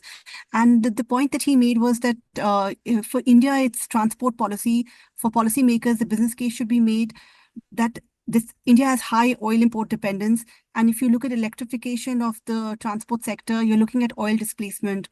When we talk about energy security, we're looking at more domestic sources of supply. We're looking at diversification of energy sources.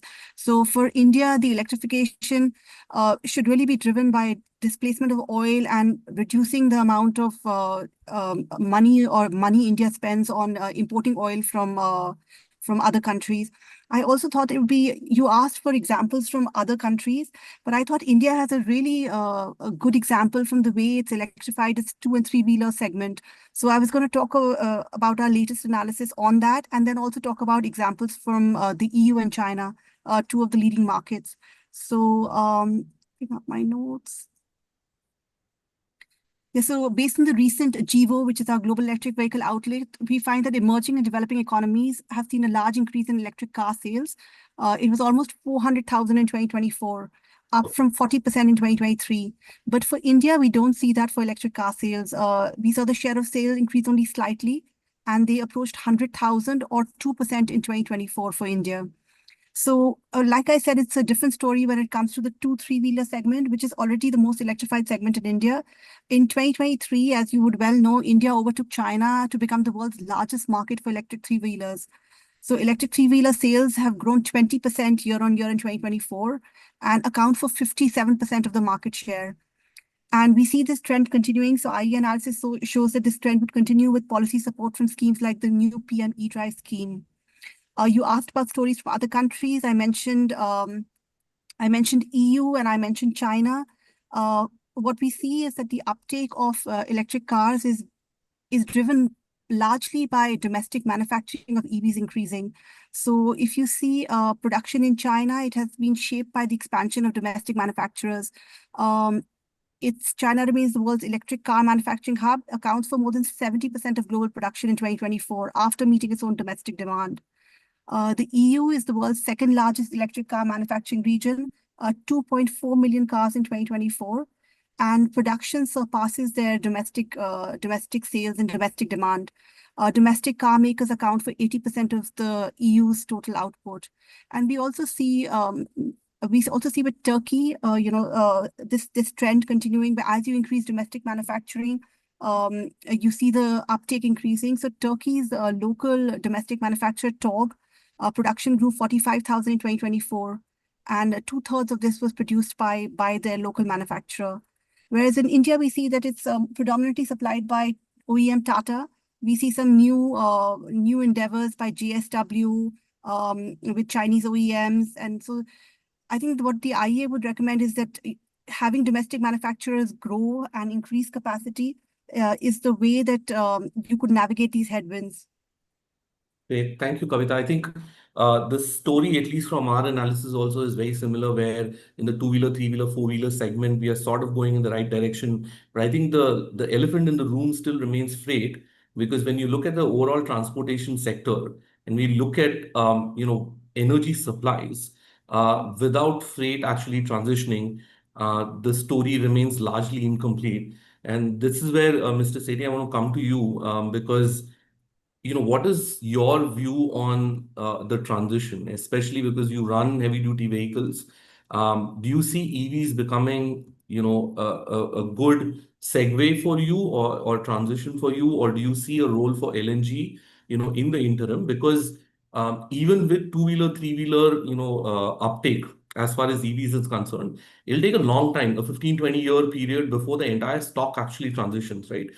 Which is what you want. So right now, EVs in the HDV segment seem little difficult, given both the cost of battery, operational challenges, the price of electricity for charging EVs, at least from our perspective. So what's your view, from the ground? Is EV going to play a role immediately in the next 5 years, or is it a mid-term play, or is it a long-term play? What's the role for LNG, or is LNG being overhyped? Should we directly transition to EV and in the interim just wait and stick to diesel? You're on mute, Mr. Sethi, if you could just unmute. Yeah, thanks, Hemant. That's a very great question, and very relevant as well. I think everybody's grappling with technology. You see, we've had a diesel workhorse for many years. And it was just back in 99 when we had the first Euro norms. Euro Bharat Stage 1 came in 99. Till that time, there were no norms, and you had trucks and buses and three-wheelers spewing black smoke. Now you don't see that anymore. So the transition happened in the last 20, 25 years. So going forward, I think I'll speak both from practitioner's view and also from a statistic view as well. So if you look at the way LNG has started to evolve in the recent past, I think it is too little too late. And the investment which will go behind in terms of making these products, these assembly line products, they're not made on a job work basis, that's going to be too high to actually give a benefit to the technology, given that it is just an incremental change, both from a viewpoint of the cost and the overall capex cost becoming higher. So what you're actually doing is you're driving up the capex, but lowering the cost of OPEX, but that payback period is rather high. And the tech is still yet to get formalized, because handling LNG has got its own issues as well. So where do we see the role of EV? Actually, very simply put, if you look at the highest segment in EV, more than the two-wheelers, actually the buses. The buses are at a similar level as two-wheelers. You can't really count the three-wheelers. They're in two segments. The main three-wheelers, which are the workhorses, have a lower penetration compared to the smaller ones. The ones which we see carrying passengers on the road, which are a very stripped down version of a three-wheeler. So buses are already there. Why they are there is because A, they are in the cities, and B, they have a beat of about 200 kilometers a day, so they can survive. Second, you look at the last mile vehicles now, they are mostly electric already. So wherever there is no range anxiety, it's already becoming electric. What about the medium and the next level? So our take is that when you look at electric vehicle, typically you have been putting in more battery power for longer range. you feel that a truck needs to have a 280 or 300 kV battery, which will weigh about 2 tons for a range. And when you put a big battery, you have a cost to it. You lose payload as well. What if the charging times were to become better? As technology is improving, and there are 3 or 4 companies globally now who are far better in terms of fast charging. If you could charge the vehicle in 1 hour, the driver is resting, then you actually can do with a smaller battery, which also has a lower capex and also higher payload as well. So we see electric vehicles for the medium range coming in next 2-3 years. There are already 4 or 5 companies who are making that. And for commercial vehicle, again in about 5-6 years. So we are not betting on LNG. Though we have LNG trucks, we are applying them till hydrogen comes in and green hydrogen comes in. That transition period is going to be meted out by electric vehicles. And I would rather say that hybrid and plug-in hybrids are also a good option, which have not really come into India in a big way, while you have them in Europe, especially in the segment of passenger vehicles. I'll add on the point here to the TCO, which we just saw recently. In the TCO, I would like to suggest that we need to add about 3 more parameters to that. One parameter which is very important is the toll cost. Unfortunately for India, whatever we are building as a pay-as-you-go roads. Technically, the road tax which we pay is supposed to pay for the road network, and tolls are the faster roads. But we don't have substitute here, and today we have to pay toll. So you would be surprised to know that after fuel, the second largest cost is toll. And the toll collection last year was 65,000 crores plus. And whatever collection that is there, it's a cost to us. So toll has become a very huge cost, which we need to also put in the TCO as well. And another are the incidentals. You will have some challans, some RTO cost as well. They may be minor now, they may be reducing now, but the incidentals will always remain as part of the cost. They will never go away. And a very major part, we're not taking the cost of the human element here, which is the driver cost. The driver availability and cost are a very major part. They used to be quite low in the past, but they are becoming significant now. And when we add these 3 elements to the overall TCO of a vehicle, we see electric perform better. Another advantage of electric vehicles is the driver fatigue and NVH. NVH is for noise, vibration, and harshness. In electric vehicles by nature, they're all automatic. So it takes out the fatigue by a large amount. Today, I think most of the people in this room are driving automatics. We no longer do stick shift. 10 years has changed a lot of things in that. It hasn't changed in the heavy vehicles. They're still into a gearbox, which is a lot of fatigue for the driver. So electric vehicles pave the way for lower driver fatigue. They also give him a more comfortable environment in the cabin. And they also help in terms of giving us better retention of the drivers. Also, the maintenance costs are the lowest and in electric vehicles. It's only the battery and the motor. So that helps us in terms of having fast turnarounds. Typically, a diesel vehicle, we require to have 1 or 2 days in a month for maintenance, which is not the case in the case of electric. So all these things are pointing towards electric vehicles with faster charging becoming more the norm than the exception. And I would not bet much on LNG hence, and would bet on electric, and especially in plug-in hybrids as well. I hope that answers your question. I think he's dropped off. Yeah, I can take over for Hemant while he joins. Yeah. I can take over for Hemant. He's back. Hemant, could you hear Mr. Sethi's last comment? Yes, I could. Sorry, I got disconnected for a bit. Thank you, Mr. Sethi. I think those are very useful inputs for the model itself. Of course, data is always a challenge for us, and the model can only be as good as the data that is provided. But very unique take on LNG, because I think many of the folks we have spoken to were quite keen on LNG as a bridge fuel for at least the heavy duty vehicles. So clearly, your view is very different from. So, Mr. Prasad, I think, just on that very point, the Ministry of Petroleum Can and I add one Natural more point here, Gas. Hemant, with your permission? Yeah, please. So when we talk about transportation, we can't talk about vehicles in isolation. Look at overall the multimodal network in the country. And the multimodal system has become far more efficient now versus earlier. So LNG goes for long haul heavy duty, which is exactly the domain of railways. So LNG will face a lot of challenge from the railways as well. And all of us now, like today in our organization, we are almost 30% multimodal. Because our customer at the end wants it to, be on time in the least possible cost. So multimodal is also a challenge, which is going to be very predominant for LNG vehicles. Thank you. And that's because LNG is better when it's longer range, single haul, as opposed to multimodal. So you're basically giving it a nuance, saying that when it's a point to point, trucking, long distance, LNG might be better versus for multimodal, you would rather stick to EVs. Is that right? What I'm saying, if you look at the last 5-7 years post-COVID, railways freight has increased by almost 60%. And that has grown on the back of the network of containers and others as well.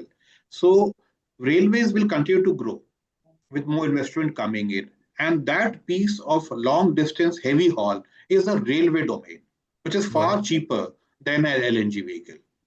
So it's also a modal shift as well. And I'm not talking about the coastal shipping yet, which is also increasing.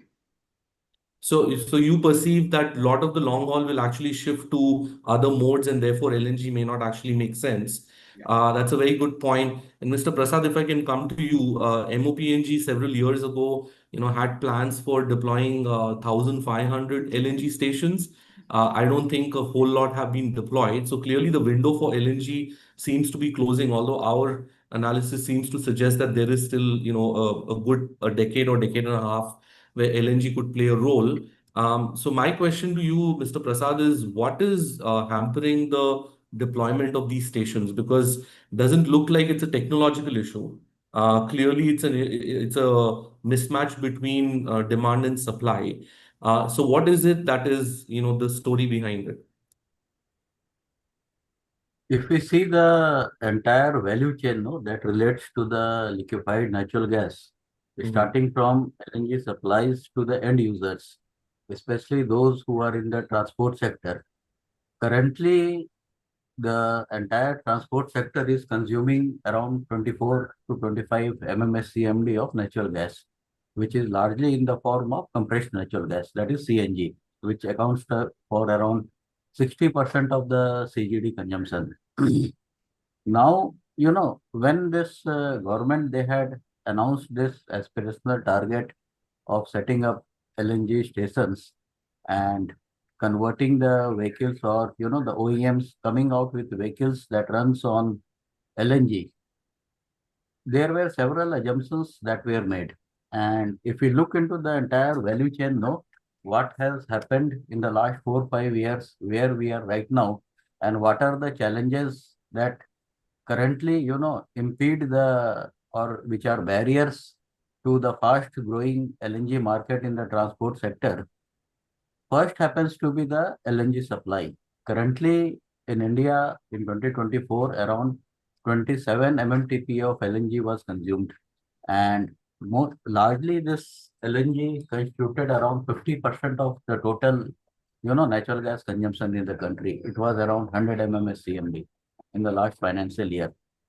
If we look into the LNG terminals, currently there are 8 terminals that are operating, and this is around 52.7 MMTPA capacity, or in MMSCMD terms, it is 190 MMSCMD. So we have sufficient number of terminals currently.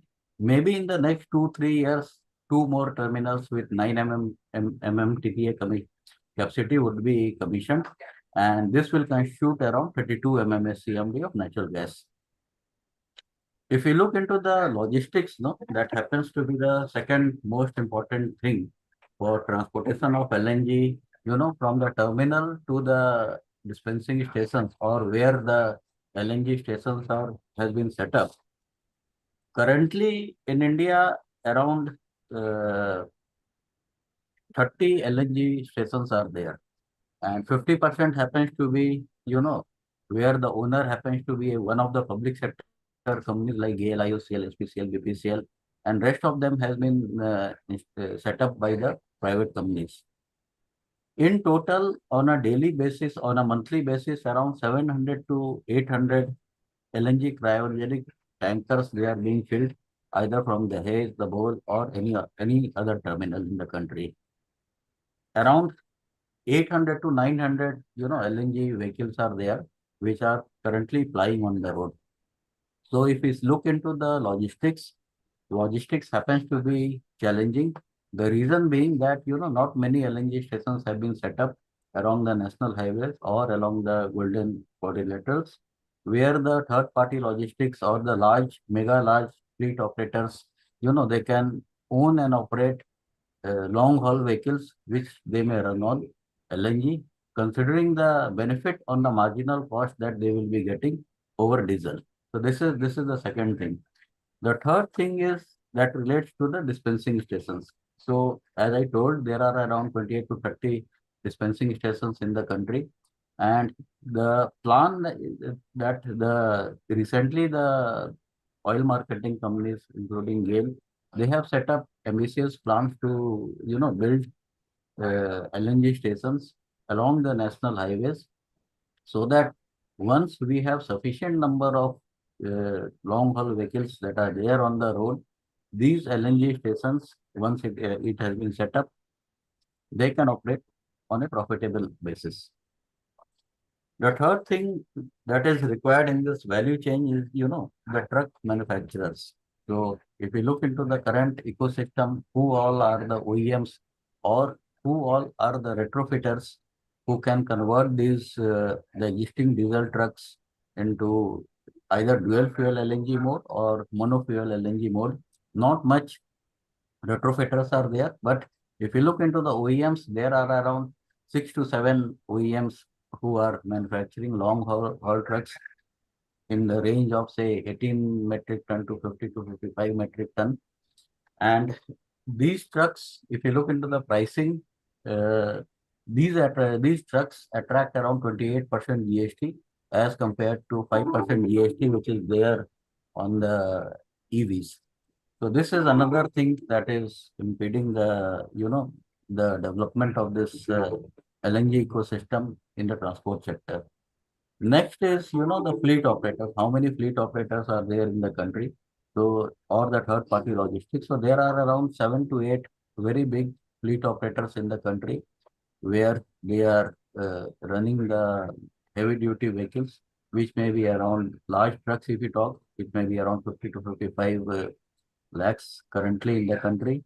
So one needs to see how the LNG manufacturers or the LNG truck manufacturers, they can roll out more variants of the LNG trucks in the country, so that once the infrastructure is there, it provides them the opportunity to run these vehicles which will be on LNG. Next is the end users. So end users, to my mind, these may be the large fleet operators who are currently running the trucks which are on diesel. So they may be attracted to convert their fleet or own new vehicles which will be on LNG, and then the entire ecosystem will benefit. Nevertheless, what I feel that, this entire ecosystem of the transport segment, it is not just that, the one who is sourcing the LNG or one who is setting up the LNG dispensing stations would benefit. All the stakeholders who are there in this area, they would be, looking something for themselves, so that as a whole, the entire transport sector segment on LNG benefits, including, the different stakeholders who participates in this. So what I feel that, infrastructure development for LNG is one issue. That is one thing. Second thing is, the pricing, the GST which is there on the LNG vehicle. If we look into the end price that the the operator who will be purchasing or the end user who will be purchasing the LNG, the taxes which are there on natural gas, that is on VAT. VAT is there, it is GST is not there, and this varies from 5% to 15%. And then along the all along the different states, due to variation in this VAT rate, and then natural gas not being under GST, where the input tax credit can be taken by the different end users, it puts a barrier on the end users. So this is another thing which we need to look at, and this is posing certain challenge for the end users. So these are some of the things, where we need to look into, and that may be one of the reasons why this LNG segment in the transport sector that is not growing. Yeah, thank you, Mr. Prasad. So, Saurabh, you are in a unique position because from all that Mr. Prasad has said, seems like it's going to take some time before we sort out all the policies, even for LNG. So now you have a situation where if Mr. Sethi is right and that's the trend, then you have EV, LNG, and potentially green hydrogen in the future, all vying for space. Now, in a free market, that would be great news because everybody would benefit. But when we are talking about accelerated transition, I'm not so sure, that this is the right way to go. So two-part question for you. A is, you have, meaning Adani has tried out green hydrogen ICE, although it's in the mining division, I think, if I'm correct. So any, views there on, why hydrogen was chosen, whether it's exploratory or, there's commercial viability there. I think that's a general question that is being asked, whether you Adani are leap forwarding or leapfrogging to green hydrogen, or is it more exploratory? That's one. Secondly, what's your general view? Because this is sending mixed messages to everyone in the community, right, or ecosystem. Because what is an OEM supposed to do? Which type of vehicle are they going to put their money in? Because there's no clarity on which direction we are heading, right? So, what's your take on this? Right. Thanks, Hemant, for the questions. First, to address your first question regarding what we are doing. So we are currently doing a piloting of hydrogen fuel cell vehicles. So it's not an ICE vehicle; it's a fuel cell vehicle which we are piloting in one of the mines operated by our mining business in Chhattisgarh. To answer the question of why we chose hydrogen, of course, hydrogen is touted as a fuel of the future, and our other group businesses also exploring the hydrogen production and so on. We have been trying all other sorts of fuel in our different businesses. So we have tried the EV trucks, we have tried the LNG vehicles, we are now piloting the hydrogen vehicle. I think the idea here is to try out these technologies from operational point of view, from reliability point of view, from, of course, commercial point of view at the end of the day, and then maybe select or identify the technologies which fit in a certain scenario. One thing that I would like to just maybe step back and because you also asked about my view. If I have to define, or if I have to identify one defining characteristic of the energy transition, it is going to be that we are moving away from a very well established duopoly of petrol and diesel into a multi-fuel scenario for at least next 15 to 20 or maybe 25 years to come.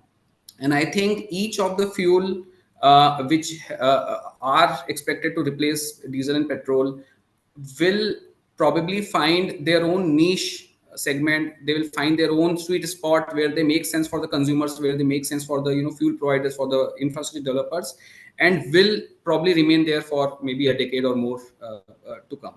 And hence, when we identify a fuel, and when we want to try out something, we definitely looked at from that angle, that maybe a fuel may not make sense in a particular sector. For example, EV trucking still doesn't make sense on long haul transportation because of course the payload issues, because of the maybe the lack of models, lack of charging infrastructure and so on. But they do make sense in a closed loop system, for example in the ports, in a restricted mining area and so on. Same thing with LNG, same thing with hydrogen going forward is what we expect to happen. Now I come from Adani Total Gas. We are essentially a fuel retailer. We have been into the CGD sector, which is city gas distribution sector, and we have been dispensing compressed natural gas across more than 95 districts now. Additionally, we are also setting up EV charging infrastructure. We have also set up LNG stations, and now, as you may be aware, we have started hydrogen blending as well. So we also keep our view in a way that while each of these technology evolve, they will someday at some point land at a sweet spot, and we want to be there to make sure that that infrastructure is available for the end consumer to use. I hope that answers your question, Hemant. Well, it answers and probably doesn't, because it doesn't look like we are any close to making any decisions for the sector. And Kavita, if I can muddy the waters further, one one area or one technology that India has resisted quite a bit in the past and does so too is hybrids. And the view thus far here has been, if I am right on that front, is that hybrids will kind of block EVs of the future. But what is your take? Can hybrids be kind of the stepping stone, because it kind of placates the range anxiety to a certain extent, but at the same time does allow for, from a fuel perspective or energy perspective, allow for the transition to more electricity based transport or mobility. So what is IEA's take generally on the matter? Is it different depending on geography, or do you have a consensus on how you should look at hybrids? Yeah. So I think the hybrids is one of those solutions that seems easy right now. It seems like low hanging fruit. It could, but I think it takes away from the longer term planning. It takes away from the policy making, the private sector collaboration that is needed to get a permanent solution in. So early on in EV adoption, if you don't have charging infrastructure, that can be a deterrent to adoption of EVs. So if you go down the hybrid route, that again, then disincentivizes the private sector, disincentivizes policymakers from establishing charging points. So it might seem like a short-term gain, but I think that it's taking away from your longer-term investment, longer-term planning. What we find in other countries, what we find in China and the EU, like in China, it is more than one charging point for 13 electric cars. In the EU, it's one charging point for 10 electric cars. Early on, these rates were low, but with government incentives, policies, subsidies, and private sector collaboration, this is really, it has ramped up. It's like a hockey stick. It's ramped up. The scale picks up, and then instead of being a deterrent to adopting EVs, charging is an enabler. And then as adoption increases, you find battery speeds increase, technology improves. So your need for investing in charging points reduces. So it's not like the big investment at the, at the upfront that continues into perpetuity. It's not the case.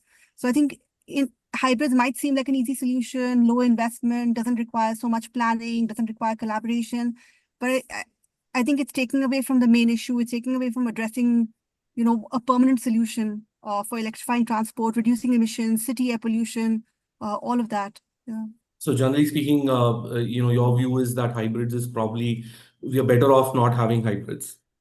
So I think hybrids can be, it can be part of the solution, but it doesn't take away from establishing the longer term, having the charging infrastructure in place and building that up. So it's not to take away from that. Yeah. Got it. So clearly, yeah.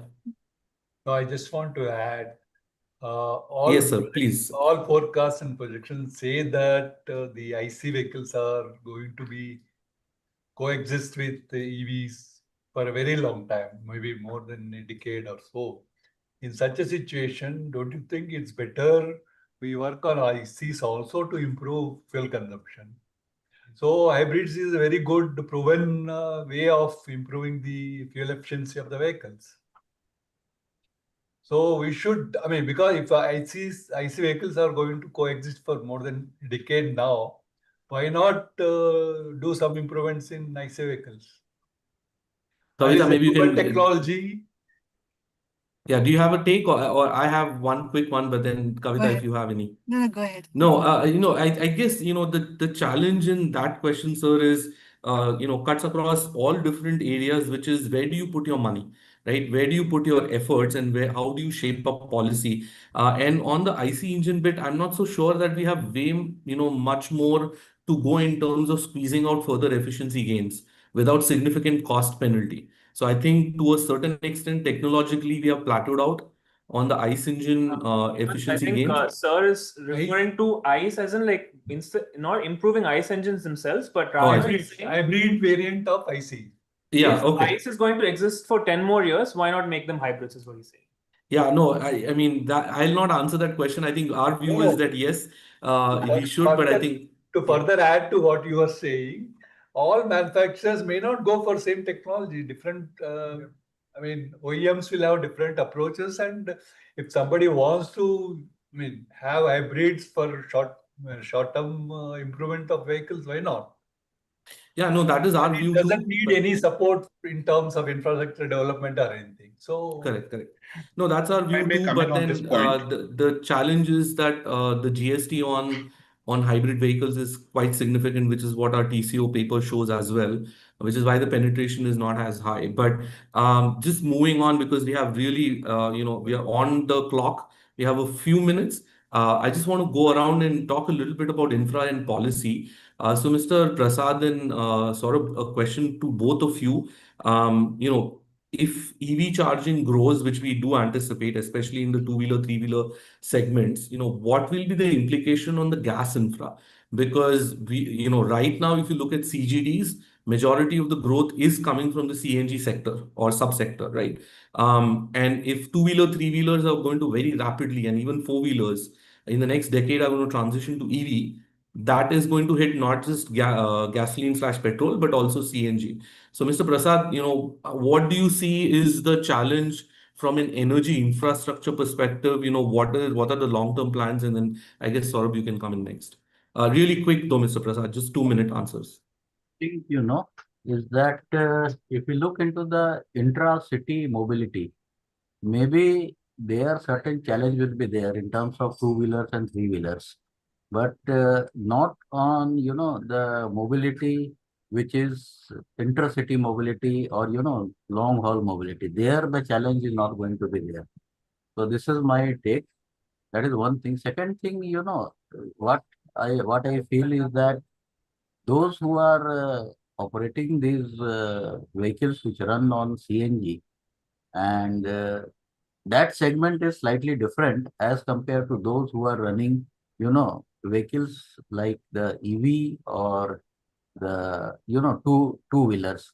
Those segment doesn't match. And each of these segments, they are growing independently. They don't correlate, and they are growing independently. That is another thing. Third thing, if I am a user who wants to run his vehicle on electric, or who wants to run his vehicle on CNG or LNG, I will also see at the total solution which I may be getting at my doorstep or while I am traveling on the vehicle, whether it is in terms of the type of maintenance or roadside maintenance, those things also. So as regard maybe EV is concerned, getting roadside maintenance would be challenging as compared to a CNG vehicle. So that is maybe in the immediate future, or maybe 5 years or 10 years down the line, those infrastructure and facilities and allied service providers market would be growing, but not now in the immediate future. Correct. Saurabh, same question, what happens to CGDs if you do see an inflection point in the next decade or so? Yeah. Right. To first answer for the CNG segment itself, so personally speaking, I don't have any doubt that EV is ultimately going to take over in terms of the four-wheelers segment. Now, how long that is going to be depends on upon the rate of adoption of these vehicles, of course.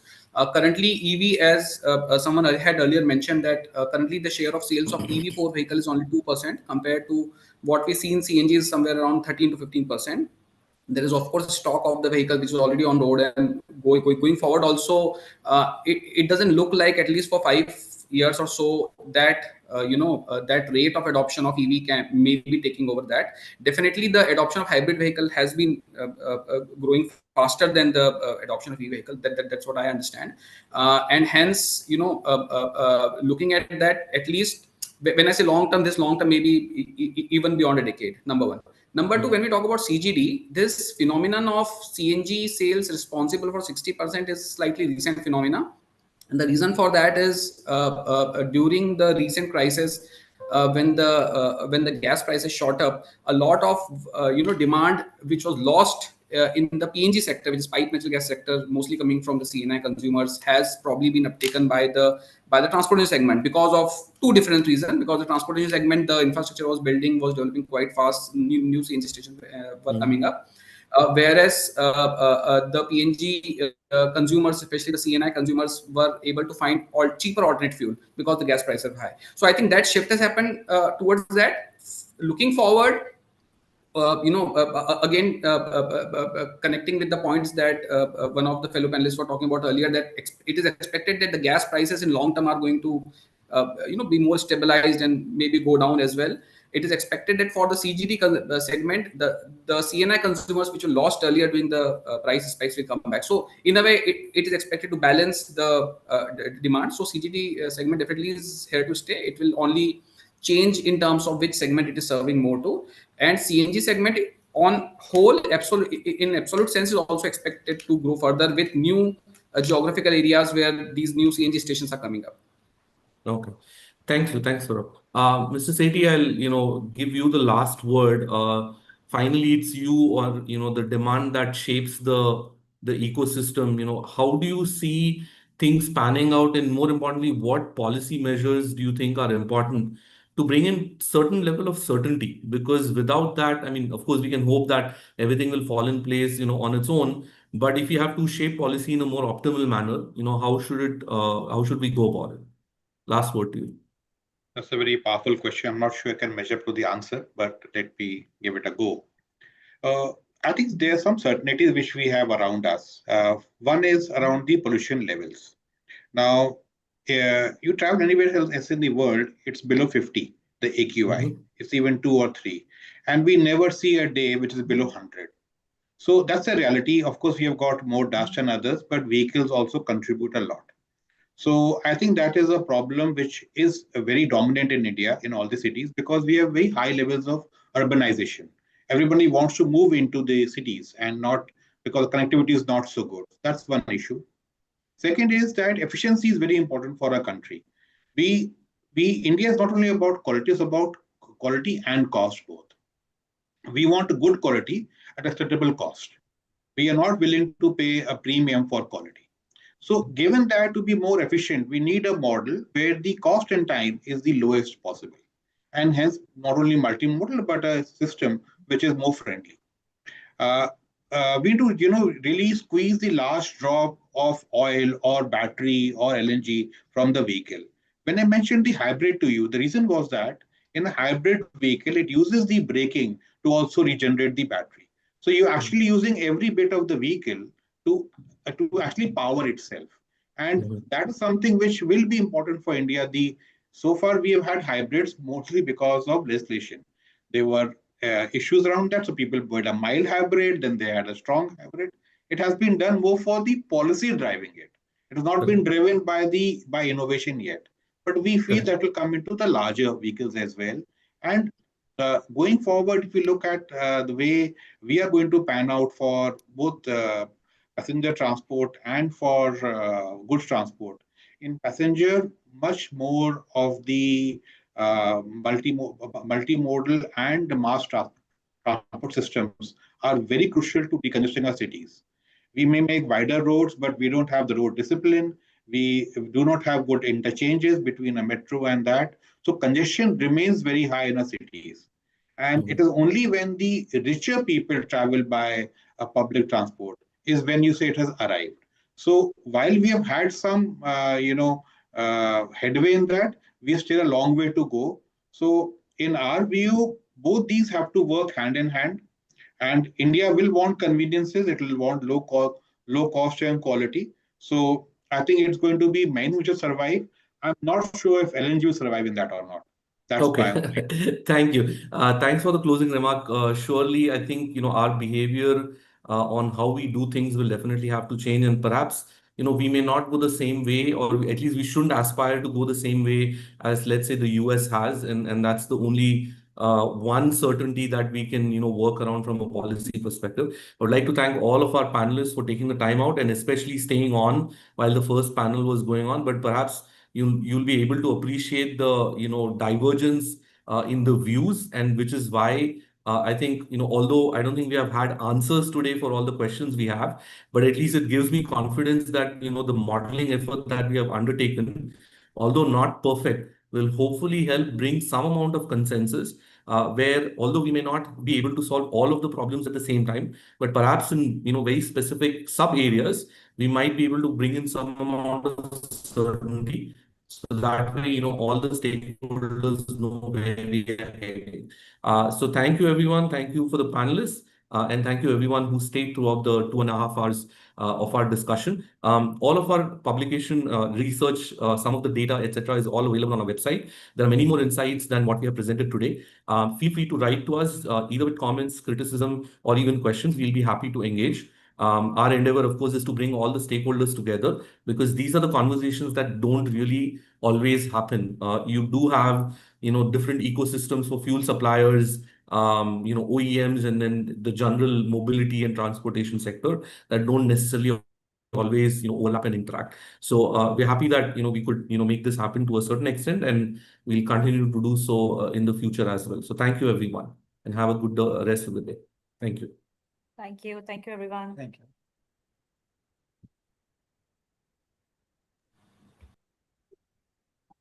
Very good.